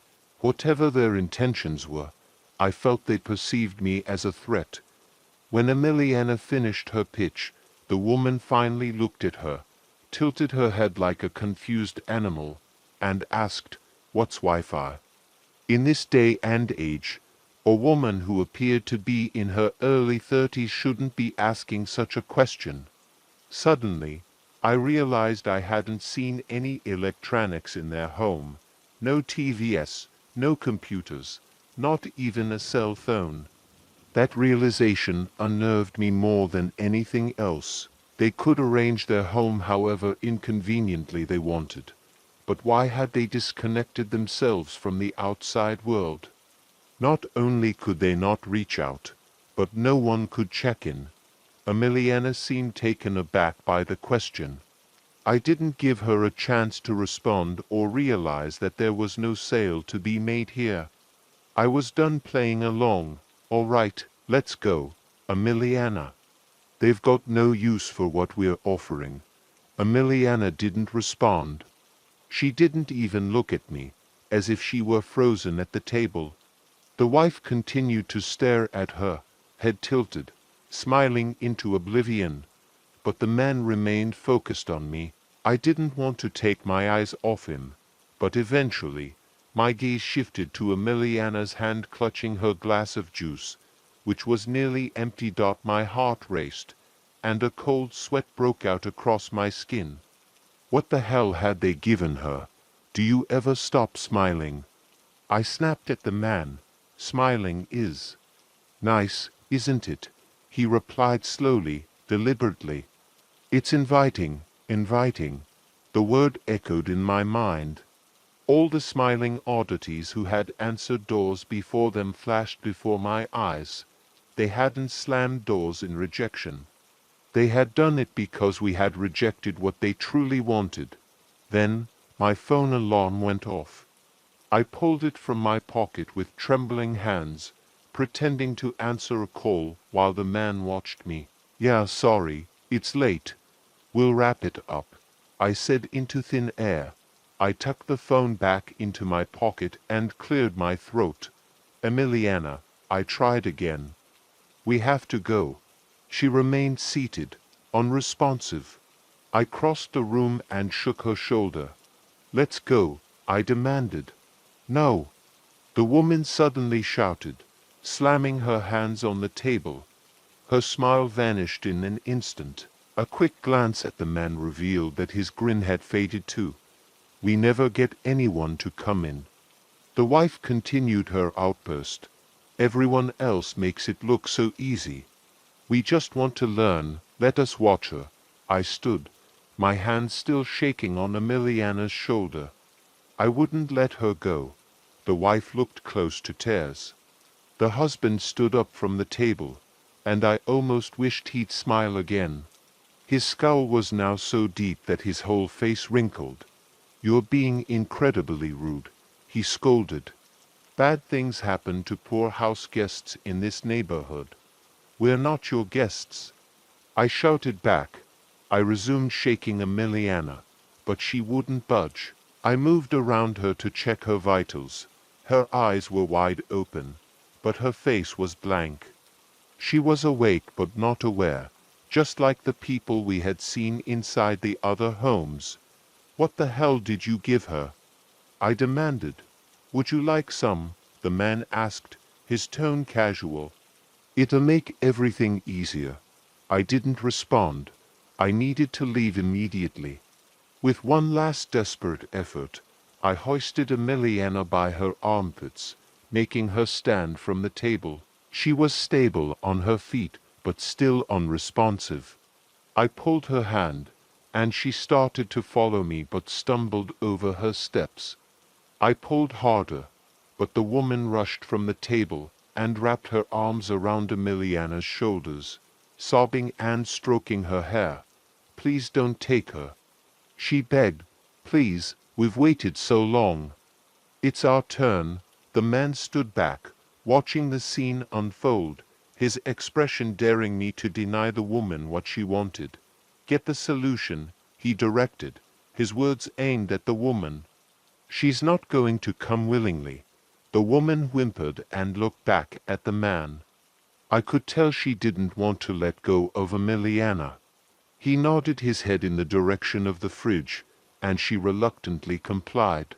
As soon as her arms were gone, I tugged on Emiliana once more, and she followed. She was slow, but the more she walked, the quicker our pace became. We were at the top of the stairs when a hand grabbed my shirt and pulled me backward. The wind was knocked out of me as the man slammed me to the floor. The woman stood over me, holding a clear plastic jug filled with the dark liquid. He held my shoulders, and I kicked at the woman, but she quickly moved to my side and appended the jug. The dark liquid began spilling out all over my face, the floor, my hair, and shirt. "Get it in her mouth," the man shouted. My fight-or-flight instincts kicked in, and I rolled my knees into my chest before I kicked upwards with all my might, successfully knocking the jug from her hands. She gasped, and the man let go of me to grab what was left in the bottle.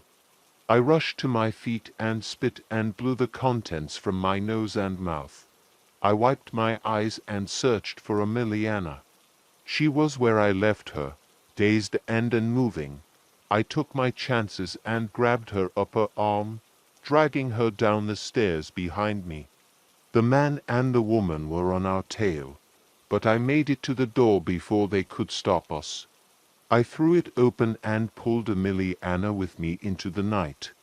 I looked back as I booked it down the sidewalk, and I saw the man and woman never cross the threshold of their front door. They weren't chasing us, or rather, they couldn't.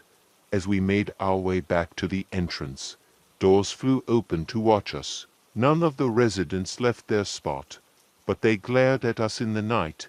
They no longer smiled. I don't remember making it back to the car, or how I got Emiliana into it. I barely remember how sick she was as I drove us to the nearest hospital, vomiting all down herself.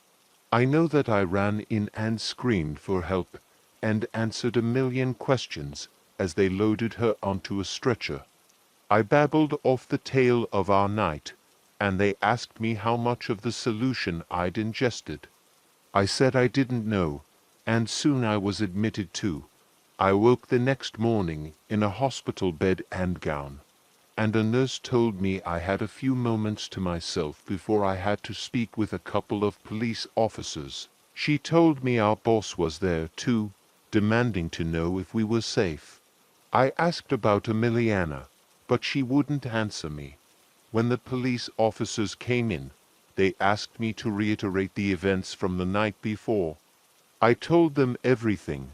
Both of them listened intently, but only one of them asked questions while the other wrote everything down. When I finished, the writer put down his notebook and looked to the questioner. The questioner sighed and leaned forward. "Here's the thing, Skylar," he said. "We went and checked out the place where you said these events occurred, and long story short, there's no Les Observateurs community there. It's just a big empty field waiting to be developed.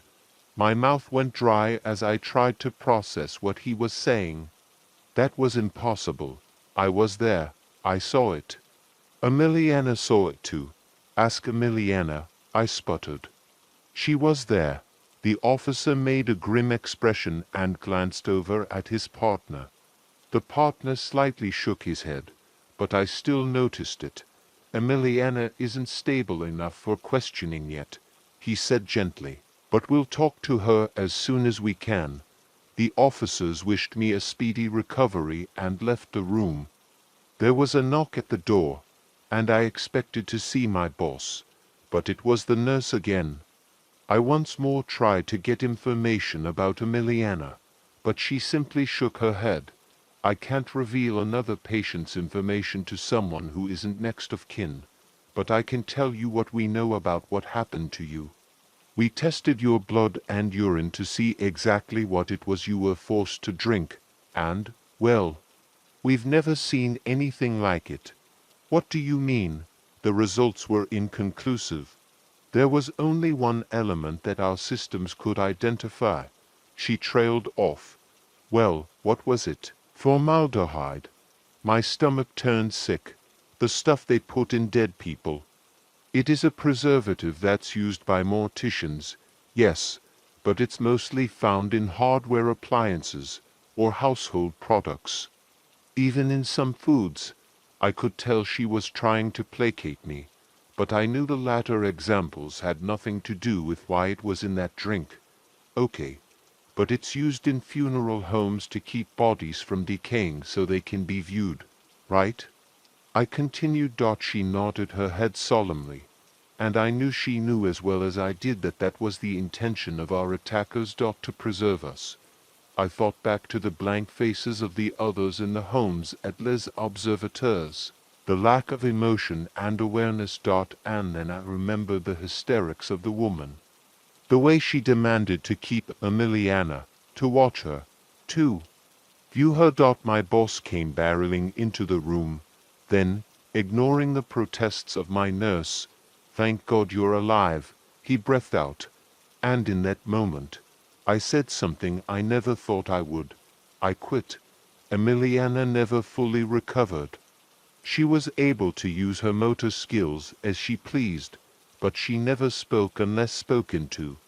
She never got in anyone's way or performed a task without being directed to do so. She never showed any emotion on her face.